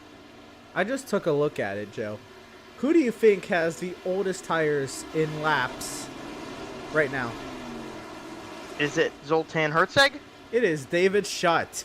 Oh, wow. David Schutt is holding on to this race lead with the oldest tires in the field. That's very impressive, actually. You can see how much more loose the 96 car has been the last few laps, how much slipperier per se. That car's been out of the exit corners. David Schutt holding on very nicely. He gets a little sideways right there, just a little tap of it, but into turn number 1 again. That's very impressive here. Yep, David Schutt has 7 lap older tires than Zoltan Herzog. David Schutt, he has the oldest tires in the field along with Jared Darling. They both have the same aged tires, I should say. But Zoltan Herzog, again, with slightly fresher tires, or are they still fresher? Has Herzog maybe burned them off and Schutt played this conservation game a little bit better than Zoltan Herzog? We'll have to see. Well, that's a really great point, Emerson, because maybe David Schutt has older tires, but if he can kind of baby them for a little bit longer, they're going to hold on better than Zoltan Herzog, who maybe put a little bit too much work into them trying to get around that 5 car, and now the tires have aged a bit more, even though they're not actually older. Chad Oxendine, Daniel Falkingham in behind. Also, guys to watch, they might have used up their tires a bit getting this far up to the front, so we'll have to just wait and see what they can do. We'll go even one step higher. We'll get covered by grandstands there, but high above the Nashville Fairgrounds, the top 5, top 6 in frame TCB holding the fort down in 6th. The battle for 3rd has started to get spicy. Oxendine under heavy attack from Falkingham and Will Klein. Continue to work in multiple circuits here at Nashville Fairgrounds. 45 laps to go, and I still don't necessarily know who's going to be in the top spot when this race is all said and done. Well, if we get to the end of this race without a caution, from the way things had been going for a little while there in the middle of the event, I'd be kind of surprised. We're running about 20-second lap times, just right on the cusp between 19.9s and 20-second lap times. So time is ticking for these guys, and they're definitely going to want to come in again at some point. Zoltan Herzog showing very well right there as he was loose into the corner and about loose out of it there too, that they won't be able to baby these tires all the way to the finish, but hoping for maybe a yellow that they can kind of reset and get things underway again. You mentioned 20-second lap times. Not this most recent lap, but the lap previous. David Schutt ran a 20-second flat. Is now 20.013, and this time by the line it'll be a 20.016. So Schutt's time's slightly falling, but Herzog only running 5 1/1000ths faster. Well, yeah, and hey, you know, the lap times are one thing, but track position is king here, especially in a race system. And so David Schutt right now is holding on to that, and while Zoltan Herzog is behind him, proving that the 96 is maybe a tad bit faster, he's got to figure out a way to get around him, and you're going to need a lot more momentum than 6 1/1000ths of a second if you want to be able to make that pass. So we're just going to have to kind of wait and see what happens there, but in the meantime, we got a nice little battle going on at the tail end of the top 10. Right, I just want to shop around. I think we're in the same position as we were last week, and Darling loose once again, and once again, the drivers we focus on tend to get into some action when we start to focus on them. But John Berry will make a nice little meal out of the spot that Jared Darling has just given him. That is P9 for the 74. Yeah, definitely what Larry McReynolds would call sideways from Jared Darling last time. He got loose there, too, out of turn 4 again. So Darling's tires obviously going underneath him as well. We got a nice little battle shaping up in the top 5 again. Will Klein, Daniel Falkingham, they've traded spots. They're getting up to Chad Oxendine, and Chad Oxendine's actually gained a lot of time on Zoltan Herzog as well. Boys, we're getting close here where potentially the top 6 could be nose to tail, and the top 6 could be the only drivers in real contention. We see where TCB is, and then he has a, 3-second advantage, and TCB's loose. Oh my goodness. TCB, he had that 3-second advantage. We'll have to see next time when we get past a timing loop how much of it he just lost getting so sideways out of turn number 4 that time. That's not what TCB wanted at all. He's trying to come that car out as long as he can right now, but obviously the tires have gone underneath that car. Looks like it is now down to a 2.7-second advantage. I was going to say he had a 3-second advantage over Tommy Gossett in the rest of the field. That is since changed, if you will. But how about 2nd through 4th? Nose to tail. Herzog now under heavy attack from Chad Oxendine. Oxendine looking to the bottom side. Will Klein was trying to figure out a way around the 66 car at the same time, but Oxendine goes to the bottom side. Into turn number 1, Will Klein's going to follow. Almost gave him a little bit of a shove on the bottom side. They will try to hang with Herzog up top. Oxendine almost completed that pass out of turn number 2. Through 3 again, he'll dive it in a little deeper, and he'll be able to hopefully clear, and he does, so Oxendine moves up into the 2. Will Klein still trying his hardest up the inside, and Falkenham is probably going to follow the same suit as Will Klein as Hertzeg. Maybe not the best for tires. He traded, I guess, maybe some earlier run pace for potential tire life here. Or is this maybe just everybody finally getting to grips with the track, and Hertzeg, I guess, just got figured out here? Well, Hertzeg's not one of those guys that I would have expected it to affect him, but the difference between running in daytime and running in nighttime is pretty significant. And we've seen him make that transition nicely before. As, John Barry! Oh no, and there's that later race yellow we were talking about. John Barry brings it out. And he had just worked his way into the 9th position past Jared Darling. Let's get a replay and see what had happened. It was a tight battle amongst everybody. And I think this is Barry on Tommy Goss. He might catch the back end here off of turn number 2. Nope, there's contact. Gossett and Barry come round, and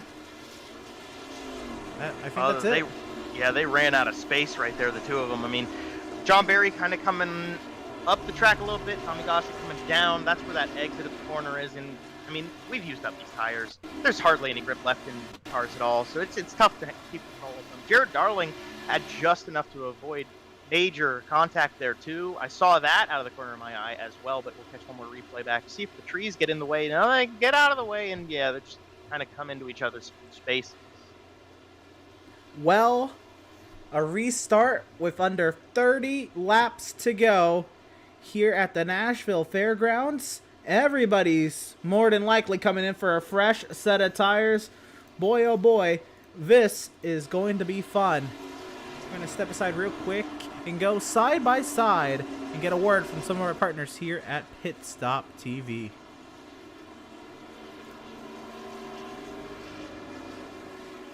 Have you found yourself trying to hide your joy because you're unhappy with your teeth?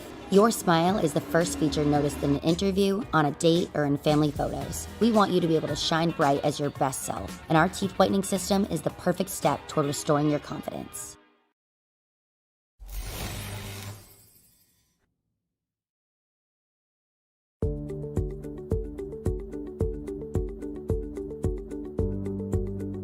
Sound art is a product that is a speaker and it's art. We combine it together and we call it sound art.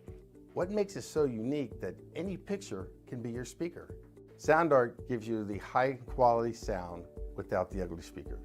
This isn't a picture with a speaker, the picture is the speaker. Just imagine your wedding picture uploaded onto a canvas and now it's speaking 10,000 tunes. I mean, it's a very cool concept.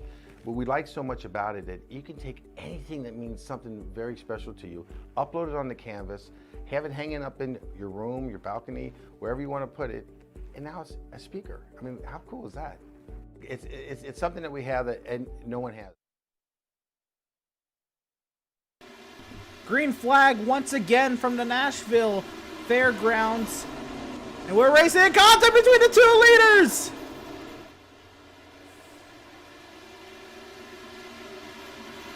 Time made big contact there in the middle of the corner, and look who got the lead back. Daniel Falkenham leads the way. And Will Klein's gonna go around! Oh, the rest of them, Howie Briss got a little bit of that one too. Aaron Smith. No! Scott Shire. Oh, what a way. Oh. Well, we were coming in a little late from the side-by-side there. We're gonna go back and watch this whole restart and see it all unfold. Unfortunately, Will Klein from the second position, I should say, Chad Oxendine was the leader, is going to be the one getting the worst of it. Into turn 1, Klein sends it down into 1, a little loose, Oxendine into the wall, Klein into the wall, Falkenham to the lead. They are nearly 4 wide down the back straightaway. Klein back into the wall. Now Oxendine, was this a little bit of payback from Oxendine? And sure enough, I think this is Oxendine just sending Klein up the track, and Klein actually spun later. A little bit of contact between Barry and Briss, and unfortunately, Scott Shire got contact, I'd say unnecessarily. He was just at the back, and man. Oh man, I feel so bad for Scott Shire right there. That he absolutely had nothing he could do right there. But yeah, I would agree that that was a little bit of a payback from Oxendine. They came into turn 3 and 4, and it was something. So Will Klein off this restart. Obviously, Chad Oxendine has the horses in the back right here off the restart. Will Klein tries to dive in. Too much momentum, gets a little loose, sends the 66 into the wall. They get passed by 4, 5 maybe cars by the time they even get out of the set of corners. And then into 3, little bit of love tap, and the 48 goes up the track. He gets around. Howie Brisk couldn't really do much. John Barry got tapped. Cole Freilich got some of that too. Aaron Smith backs it down. Scott Shire, unfortunately, caught up in nothing right there. What a hit there, and Will Klein will add to the retirement of this race. There is now 3 himself, Aiden Kirker, Ashley Molyneux, the 3 retirees from tonight's race. And I think we are on the far side of this caution period as it is. Maybe the lights are still on the pace car. No, the lights are off. We are getting ready to go back green here at Nashville Fairgrounds Speedway. And now with under 25 to go, we're coming around to 23 to go left in this race. Action, business is picking up. David Schutt, Daniel Falkenham, green flag.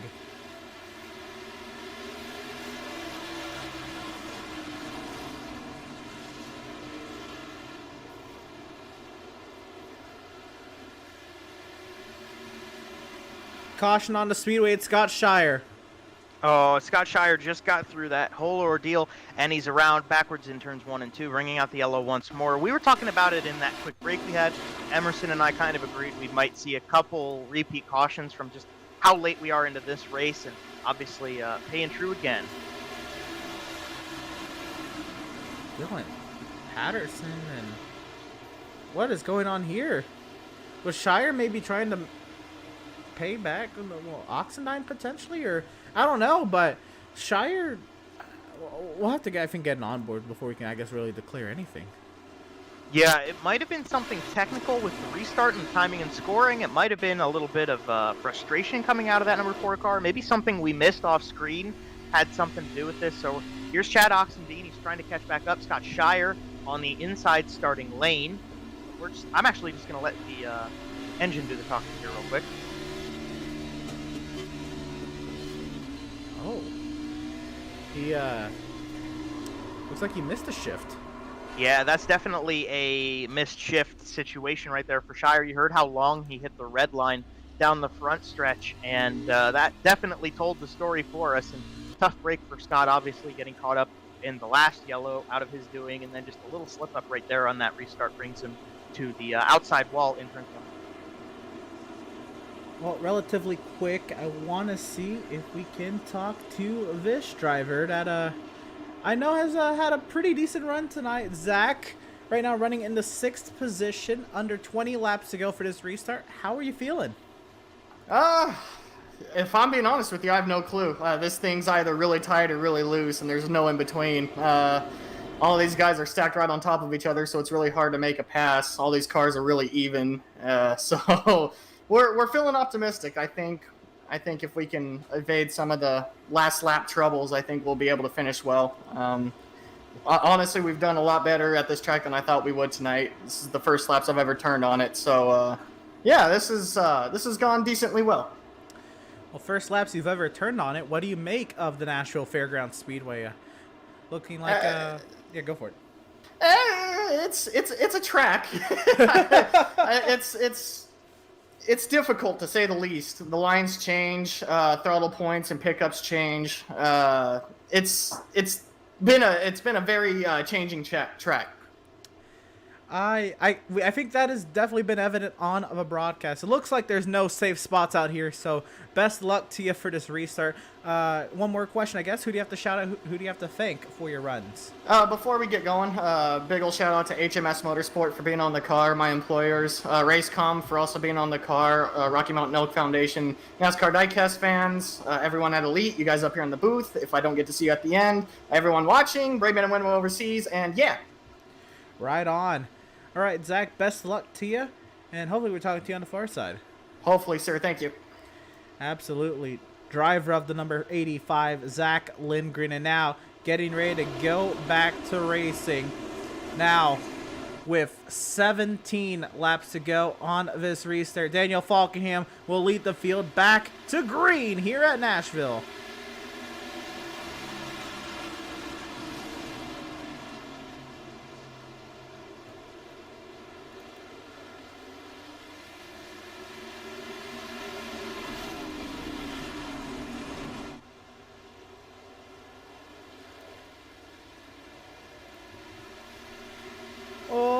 Into the wall was Lindgren. He'll keep it out of the wall enough to not come down and hit Tommy Gossett.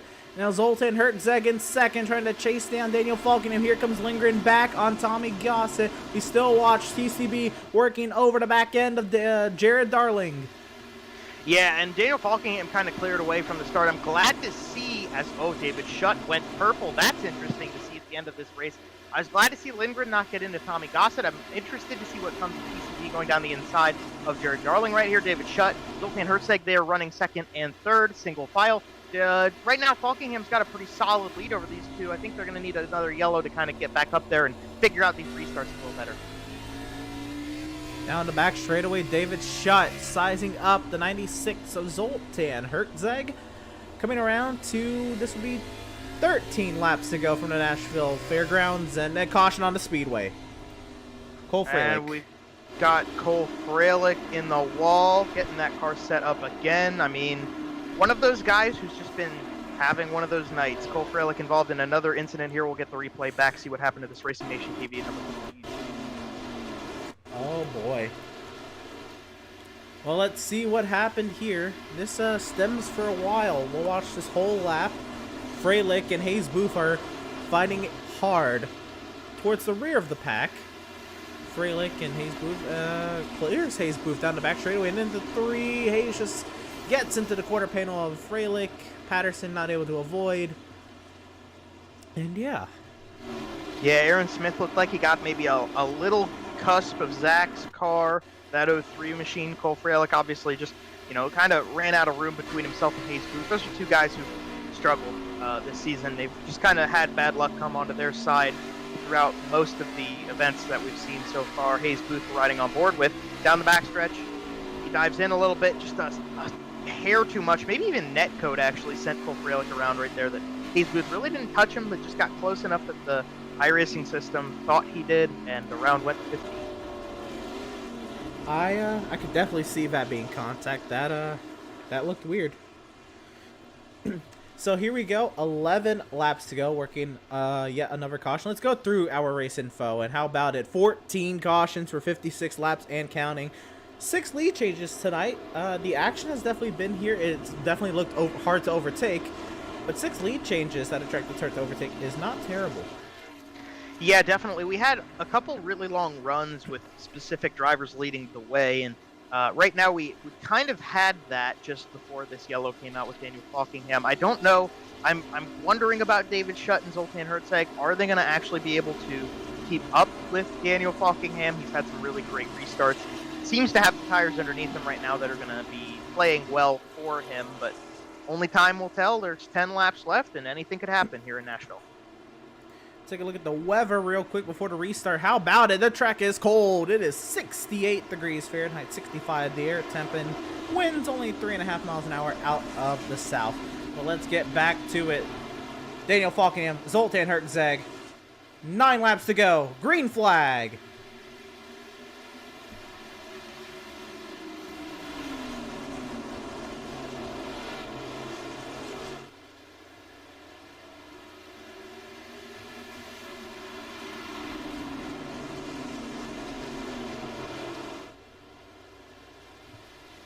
A fairly tame restart for a restart at a short track with single-digit laps to go. TCB, Jared Darling going at it for 4th. Side by side right there, TCB big loose out of turn number 2. I'm pretty surprised to see Hertzeg hold on so well for second right now to hold on to the leader, but TCB, caution. And we have a yellow. It's Cole Freilich again. I was getting scared that Darling and Baker were going to bring it out, but this time it's actually the 2 home guys, the 2 home crowd favorites, Cole Freilich and Tommy Gossett sideways. Let's see what happened here between oh my goodness, this is a long one. We'll get it all in all of its glory in one big shot here. Tommy Gossett coming off of turn number 4. I believe this is actually going to be 2 parts. So I believe this part back here is what brings out the caution. Freilich and Hayes Booth once again.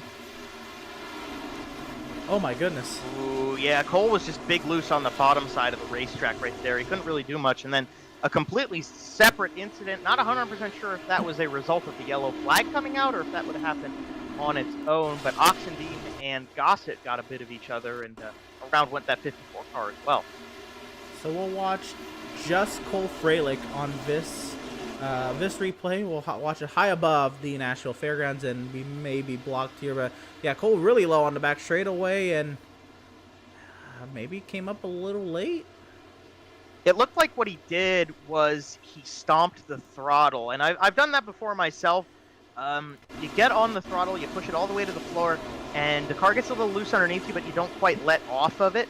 And then, obviously, you don't give the car a chance to kind of settle itself back down. So that might have been the issue, or obviously there's a lot of damage on that car, so it might not have been handled super. But then this one's pretty straightforward, pretty minor, I'd say. Tommy Gossett and Chad Oxendine just get a little bit of each other, and Gossett around. No trouble for him. Not any damage, I believe, either. And you know what? Since the caution's out, he's potentially able to get his spot back, since, you know, he only was stopped for a split second. See, and this is him coming around at these guys, and yeah, so I think Tommy Gossett probably got a pretty solid recovery out of that yellow and having that out when he went around. We'll see if that plays into any maybe not so well felt emotions. I would think not from Tommy Gossett. Obviously, you know, we're going to be very close to the end of this race, and actually should be able to maybe even see some overtime running. So I don't know, man. I'm glad I'm not in the driver's seat right now. Oh yeah, at the very least, we're going to have a scheduled 2-lap shootout. And if at that, we don't get that, it'll be overtime here at the Nashville Fairgrounds. And Daniel Falkenham, the one with the power. If he could just get a great restart, he should be okay. But we've also seen what happened with the front 2 on a restart. With going back to Will Klein and Chad Oxendine, the lights are off on the safety vehicle at the front of the field. That is 3 laps to go. 1 lap to the restart. We're going to get a scheduled 2-lap shootout. And this is going to be really interesting to see what Hertzeg's going to do on the outside. He had a great restart last time. We're going to watch David Shutt and Jared Darling from row 2. They might try to make some dives. TCB, Zach Lindgren in row number 3. There's a lot of really heavy-hitting drivers up in that top end, and they're right within the cusp of getting some spots. Look at how low Hertzeg is on Falkenham down the track.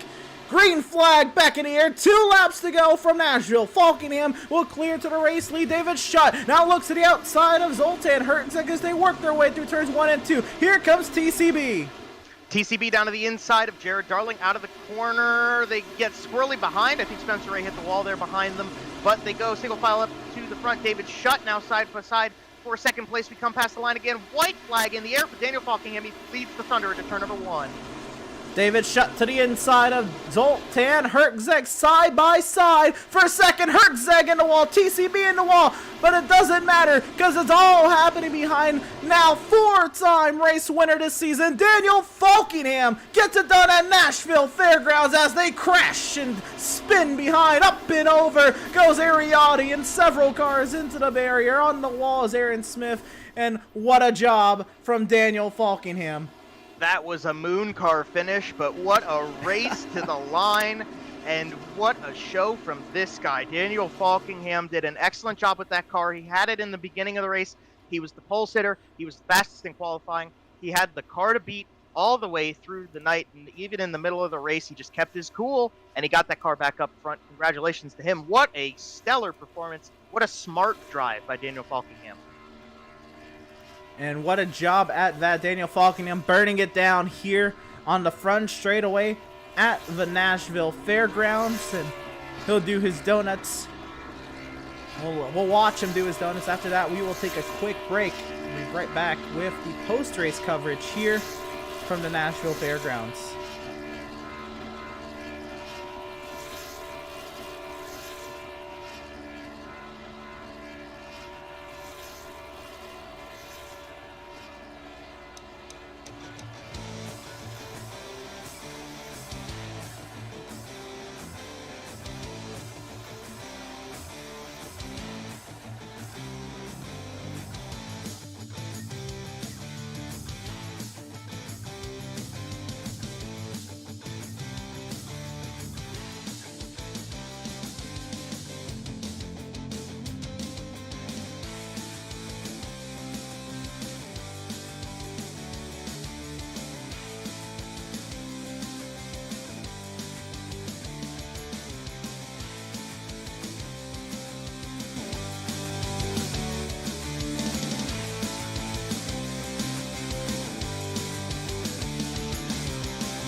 Have you found yourself trying to hide your joy because you're unhappy with your teeth? Your smile is the first feature noticed in an interview, on a date, or in family photos. We want you to be able to shine bright as your best self, and our teeth whitening system is the perfect step toward restoring your confidence.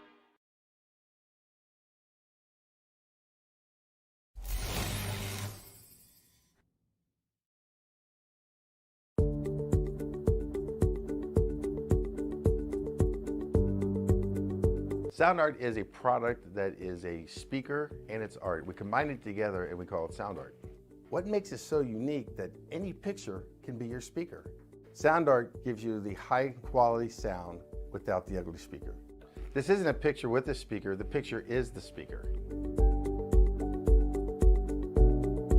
Just imagine your wedding picture uploaded onto a canvas and now it's speaking 10,000 tunes. I mean, it's a very cool concept.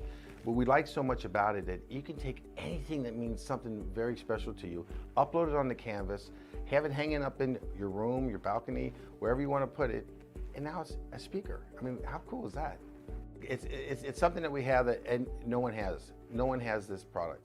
It's just a great gift to give anybody. It's just a neat concept. Around here we say, art never sounded so good.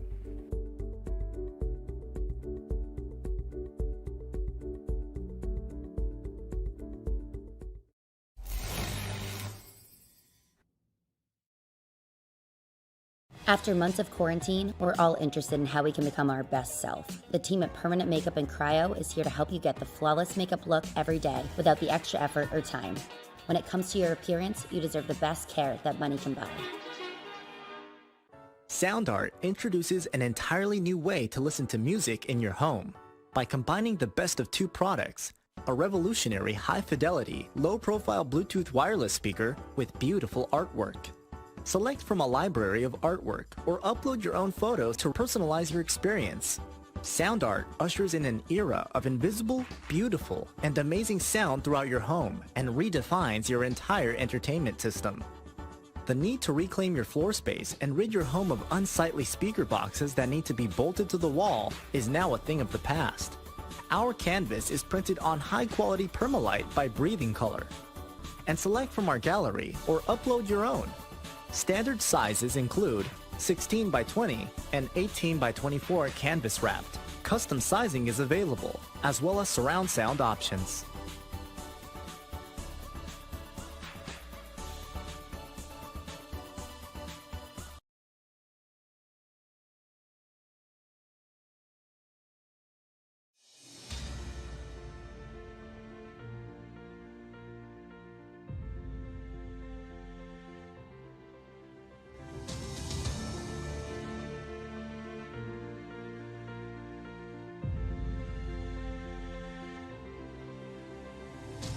Welcome race fans back to the Nashville Fairgrounds Speedway.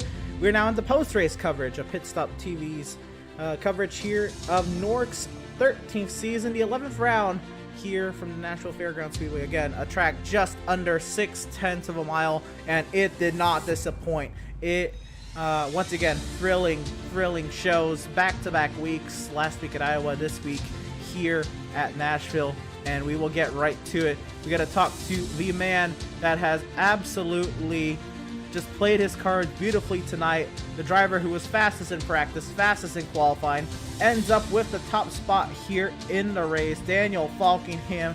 Daniel, how'd you get this one done?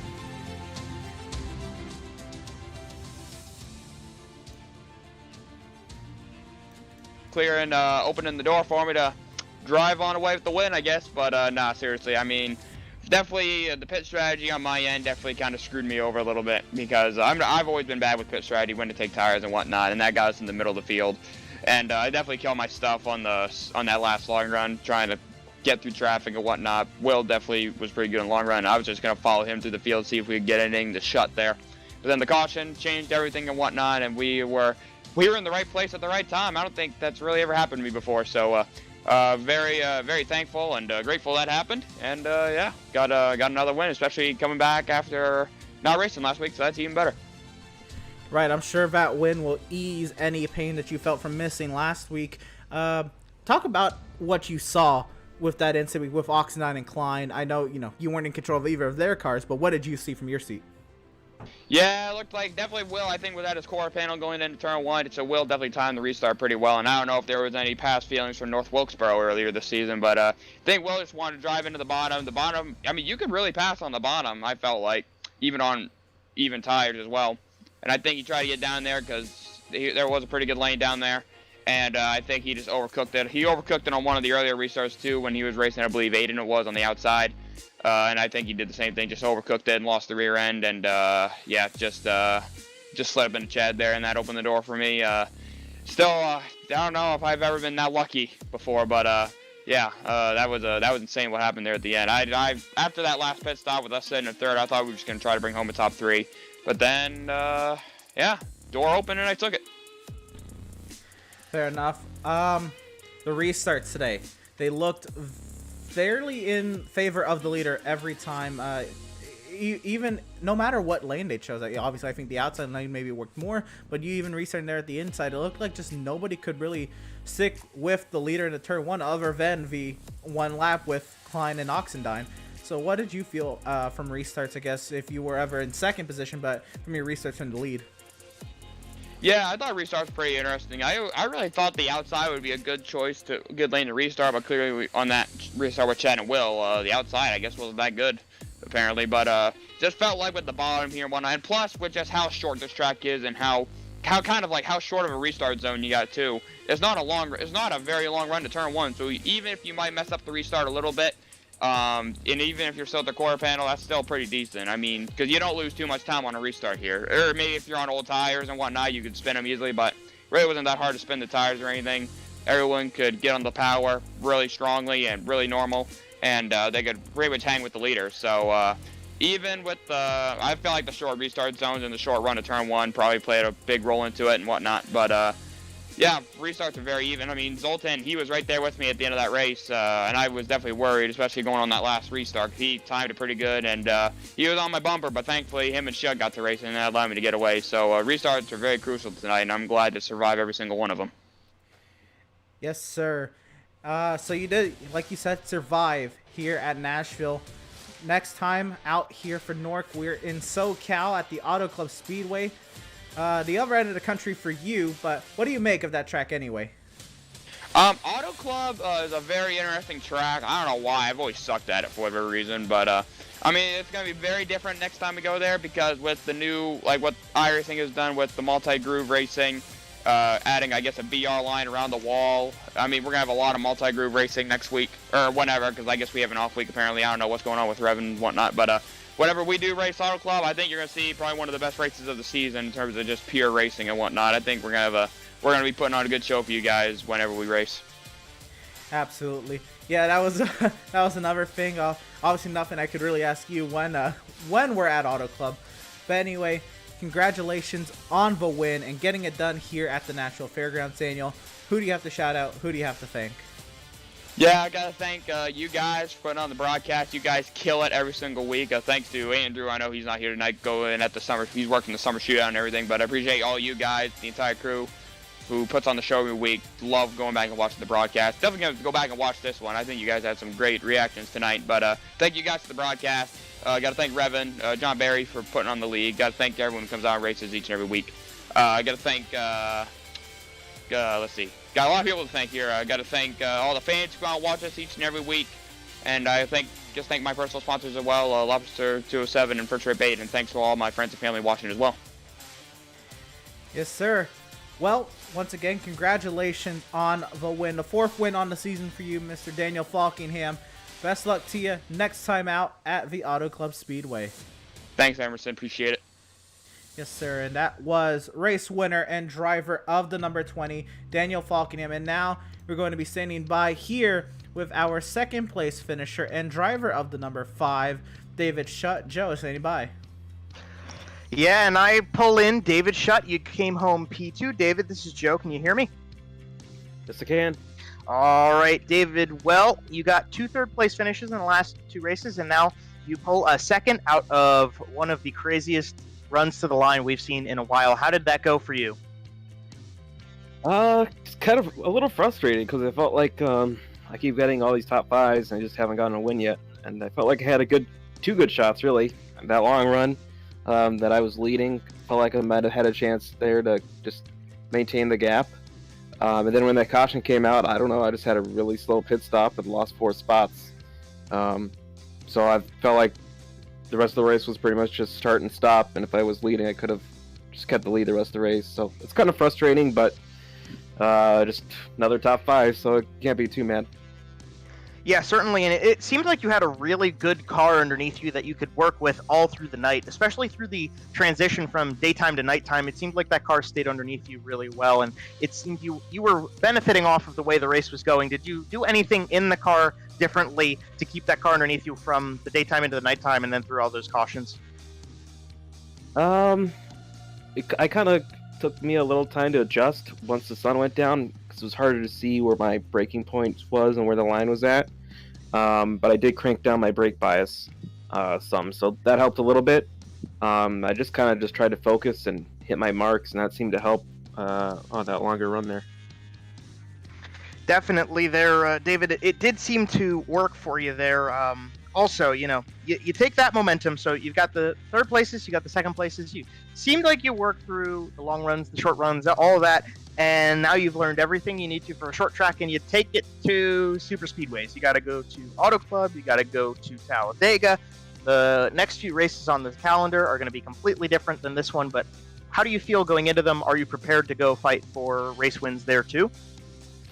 I hope so. I'm someone that spends very little time practicing compared to others, so I just show up and run a few laps of practice, and that's it. I know they made some quick fixes to try to fix their broken track system for Auto Club, so we'll see what happens there. But and then Talladega is just, I'm sure I could win that. Anybody could win that. So we'll give it a shot, though. Hopefully we can get a win out of next couple races. Hey, well, it would be great to see from you, David. You've been on the tear with these podiums, and you've been doing a very solid job with it. But, in the meantime, you've got a second place to celebrate. So who are you going to celebrate it with? Who do you have to thank, and who do you want to shout out here on the broadcast? I just thank John Barry for putting on the league, and you guys for broadcasting. Thank you very much, David, for your time, and hopefully we'll get to talk to you again next time we come out, and maybe even get to talk to you as the winner. That would be nice. Thanks, guys. And thank you, sir. And that was David Schutt coming home in P2. And we're going to hand it back to Emerson, as he's going to get to talk to our third place finisher for the night, Zoltan Hertzeg. And yes, indeed, we will get to talk to our third place finisher, Zoltan Hertzeg. And again, Zoltan Hertzeg had quite the car today. Not any laps led, but pressured the leader time and time again. Zoltan, what could you have done differently? I don't even know. I couldn't find out how to run the track for the longest time.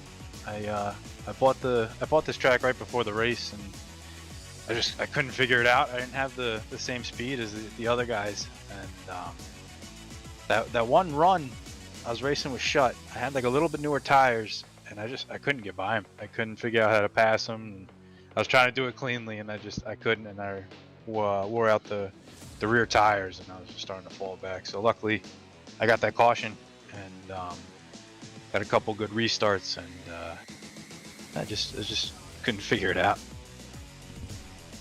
Yeah, fair enough. Definitely, at that point, we thought you definitely had the pace to at least be considered one of the drivers to consider. Let's go back to qualifying, though. A mistake in qualifying, you end up starting 17th. How was it, I guess, to have to work through the field once again? And I guess we say that a lot about you working your way through the field, and we catch you at the end along green flag runs, but today was not about green flag runs for you, and you still worked your way through the field. How was that? It was definitely tough to kind of maneuver your way through traffic and try not to get wrecked, kind of thing. And it was fun. But yeah, you have to just be careful, keep the nose clean, and luckily I kind of got off sequence with everybody, and I had newer tires, and I was able to kind of stay out, which got me the track position, and I was kind of able to hold it from there, and just got lucky with some cautions. Right on. So next time out, the NORC iRacing Series Season 13, round number 12 is at the Auto Club Speedway. Zoltan, how do you feel about that track? What do you think you can make of it? I'm excited for it because I'm not big on these short tracks, and ready to get to a big track. And hopefully, like everybody was saying with the new grooves that iRacing was working with, hopefully we can run the high side and not run off the tires, or hopefully it puts on a good show. I'm definitely excited to race that one. Yes, sir. We are just as excited. But once again, congratulations on the podium, the third place finish here tonight, and the great speed you had tonight. Who do you got to shout out? Who do you got to thank for your run? I got to thank John Barry for putting on the league, everybody watching, and definitely you guys for broadcasting. You guys do a great job, and it's always great to go back and watch it. Well, thank you very much, Zoltan. We're going to leave you to it. Once again, congratulations. Go celebrate that third place finish, or go get them hard next time out. Not necessarily next week, but next time out at the Auto Club Speedway. Yeah, we're going to try. Thanks, man. Yes, sir. Driver of the 96 and third place finisher, Zoltan Hertzeg. And Joe, what a race it was tonight for Zoltan. And the rest of the top three, and Falkingham, you know, we didn't know how he was going to fare, but ending up getting it done the way he did, it was something. The strategy call was a little sketchy at first, and even then, it paid out. Yeah, Daniel definitely put himself in an uphill situation with that strategy call, and he had the car to do it. Obviously, the beginning of the race, he was almost untouchable completely when he was up in the front end, and then obviously by the end of the race, we could see it on some of those later restarts that the 20 car was hooked up really nicely. But outside of that, I mean, you had a really great race all around. Chad Oxendine had a fast car. Tommy Gossett had a fast car. David Schutt had a fast car. I think Ariotti might have been able to put a little bit more together. He had a pretty fast car. I mean, there was a ton of really great cars in the field. Zoltan Hertzeg, obviously one of them as well, that put on a really great race. And the way the track was set up, it fed the aggression, if you will. It kind of suited the style of a little bit more elbows out racing. And the guys out here, they're very respectful drivers amongst each other. And they put together a really awesome show for us. Absolutely. And let's see how it all finished out here, the great show that we had tonight. And we'll go right into it with the top five, and Daniel Falkingham to win after leading 81 laps, just shy of halfway. Halfway is 87 laps, so just under half the laps led for Daniel Falkingham. A great late race restart will have him finish nearly over half a second over David Schutt. Zoltan Hertzeg, who dicked it out hard for second. Jared Darling and TCB, I think both of those drivers needed some great runs, and they're able to seal the deal with some top fives here tonight at Nashville. Joe, next five? Yeah, so after them, we round out the top 10 with Zach Lindgren in 6th place. Great performance to put something together and get that car back up there. Howie Briss had some tribulations tonight to get through, but that 97 car got up into P7 by the end of it. Spencer Ray kind of came out of nowhere up into that top 10 in the 6 car. Patrick Colby finishes 9th in the 9 machine as well, and Hayes Booth got something together, and at the end of that race, managed a top 10 out of it. I didn't even notice that. What a run for Hayes Booth. Glad he was able to get something out of this race. Cole Freilich did not have the greatest at times, but I think that's about where he was running, that 15 car. The damage he had on that 15 car was not what he wanted, but an 11th place finish at the home track, that's about where he was running today. I know he would have liked a little bit better. It'll be 11 for Cole Freilich. Aaron Smith, we saw him towards the back of the pack a lot today. He'll come out with 12th. Chad Oxendine led some laps early. He'll be 13th over Ariotti and Scott Shire. You roll back to 16th on the grid. You got the 03 of Dylan Patterson at the end of this one. John Barry, Tommy Gossett, those guys in 17th and 18th at the tail end of that lead lap. Those were the last guys to get across the line on the final run. Will Klein, Aiden Kirker, Ashley Molyneux all finish out of this race. They did not get to the checkered flag tonight, so they will take 19th and 21st respectively. Yeah, so that's, I mean, so we leave Nashville, and we have a lot of unknowns with the Auto Club Speedway, Joe. But when you think of Auto Club and the 5 lanes wide, big 2 miles, do you think we're going to expect a much cleaner race, or do you think because it's a high-speed track, the pack racing is going to be more influential? Well, Auto Club is a super speedway, and I've always thought that of the 6 major super speedways we have in America, it's the one that races the least like a super speedway. It's going to be very interesting. I think that the banking in the turns is low enough that you can get some pretty interesting stuff down low. It kind of progresses up to the top side. I'm glad iRacing went in and put a little bit of work into having the track a little more dynamic, that you could get some multi-groove racing out of the Auto Club Speedway the way we know it now. The guys said here in these conversations we had post-race that, next time they race after this, it's going to be a completely different circuit. So it's kind of that last hurrah to try to put something together and get a victory at Auto Club. I'm sure that's going to play into the race, and then obviously also that very tight race to get into the playoffs from positions 8 through 12 in the championship standings. That's going to carry forward for sure and make next time out very exciting. Absolutely. We continue to say next time out, not necessarily next week, because we don't necessarily know if next week is happening for sure. But when it does happen, it will be next Tuesday at 6:40 p.m. Eastern. As always, these Pit Stop TV broadcasts are brought to you by Tucson Sound Art. Your picture, your music. Use promo code PitStopTV at checkout for 10% off of your wall-mounted sound art device today. By Race Pace. Pick up pace with Race Pace, a community-driven setup shop and driver development program. By Permanent Makeup in Maine. You deserve the best care that money can buy. By BAM Racing Videos. By a race fan for the racing community. And by Whiplash Media, the official graphic and camera provider of Pit Stop TV. But that'll do it from the Nashville Fairgrounds. Happy to have had you all here for tonight's action, and we hope you enjoyed tonight's broadcast. Keep up with all of our upcoming broadcasts on the channel this week, beginning of course with tomorrow's BRP Tour Modified season finale. Joe, I am so excited to see who to crown a champion tomorrow night at none other than the South Boston Speedway Sobo. Always a thrilling time, and those asphalt modifieds, the tour mods, are going to be a great show tomorrow. Thursday night, we'll be back in the Music City with the addition of a truck series to the channel. The MSRA Truck Series makes their Pit Stop TV debut at the Super Speedway here in town. And continuing into next week, the BRP Dirt Late Models will head over to Kokomo for round number 10 on their Pro Dirt Late Model Series season. NORC's 13th season will continue action potentially next Tuesday at the Auto Club Speedway. You won't want to miss it then. Again, 6:40 p.m. Eastern. Be there, be square. And before we go, I want to make sure you follow us at our social media outlets like Facebook at facebook.com/pitstoptv, Instagram at pit_stop_TV, Twitter at pitstoptv_, YouTube at youtube.com/c/pitstoptv1.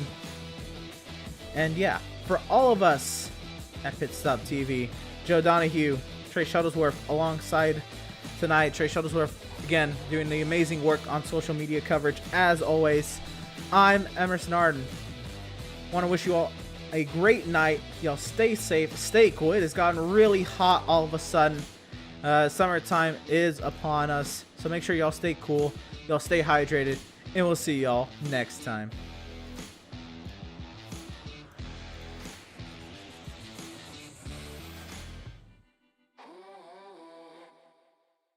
Sound Art introduces an entirely new way to listen to music in your home. By combining the best of 2 products, a revolutionary high-fidelity, low-profile Bluetooth wireless speaker with beautiful artwork. Select from a library of artwork or upload your own photos to personalize your experience. Sound Art ushers in an era of invisible, beautiful, and amazing sound throughout your home and redefines your entire entertainment system. The need to reclaim your floor space and rid your home of unsightly speaker boxes that need to be bolted to the wall is now a thing of the past. Our canvas is printed on high-quality permalite by Breathing Color. And select from our gallery or upload your own.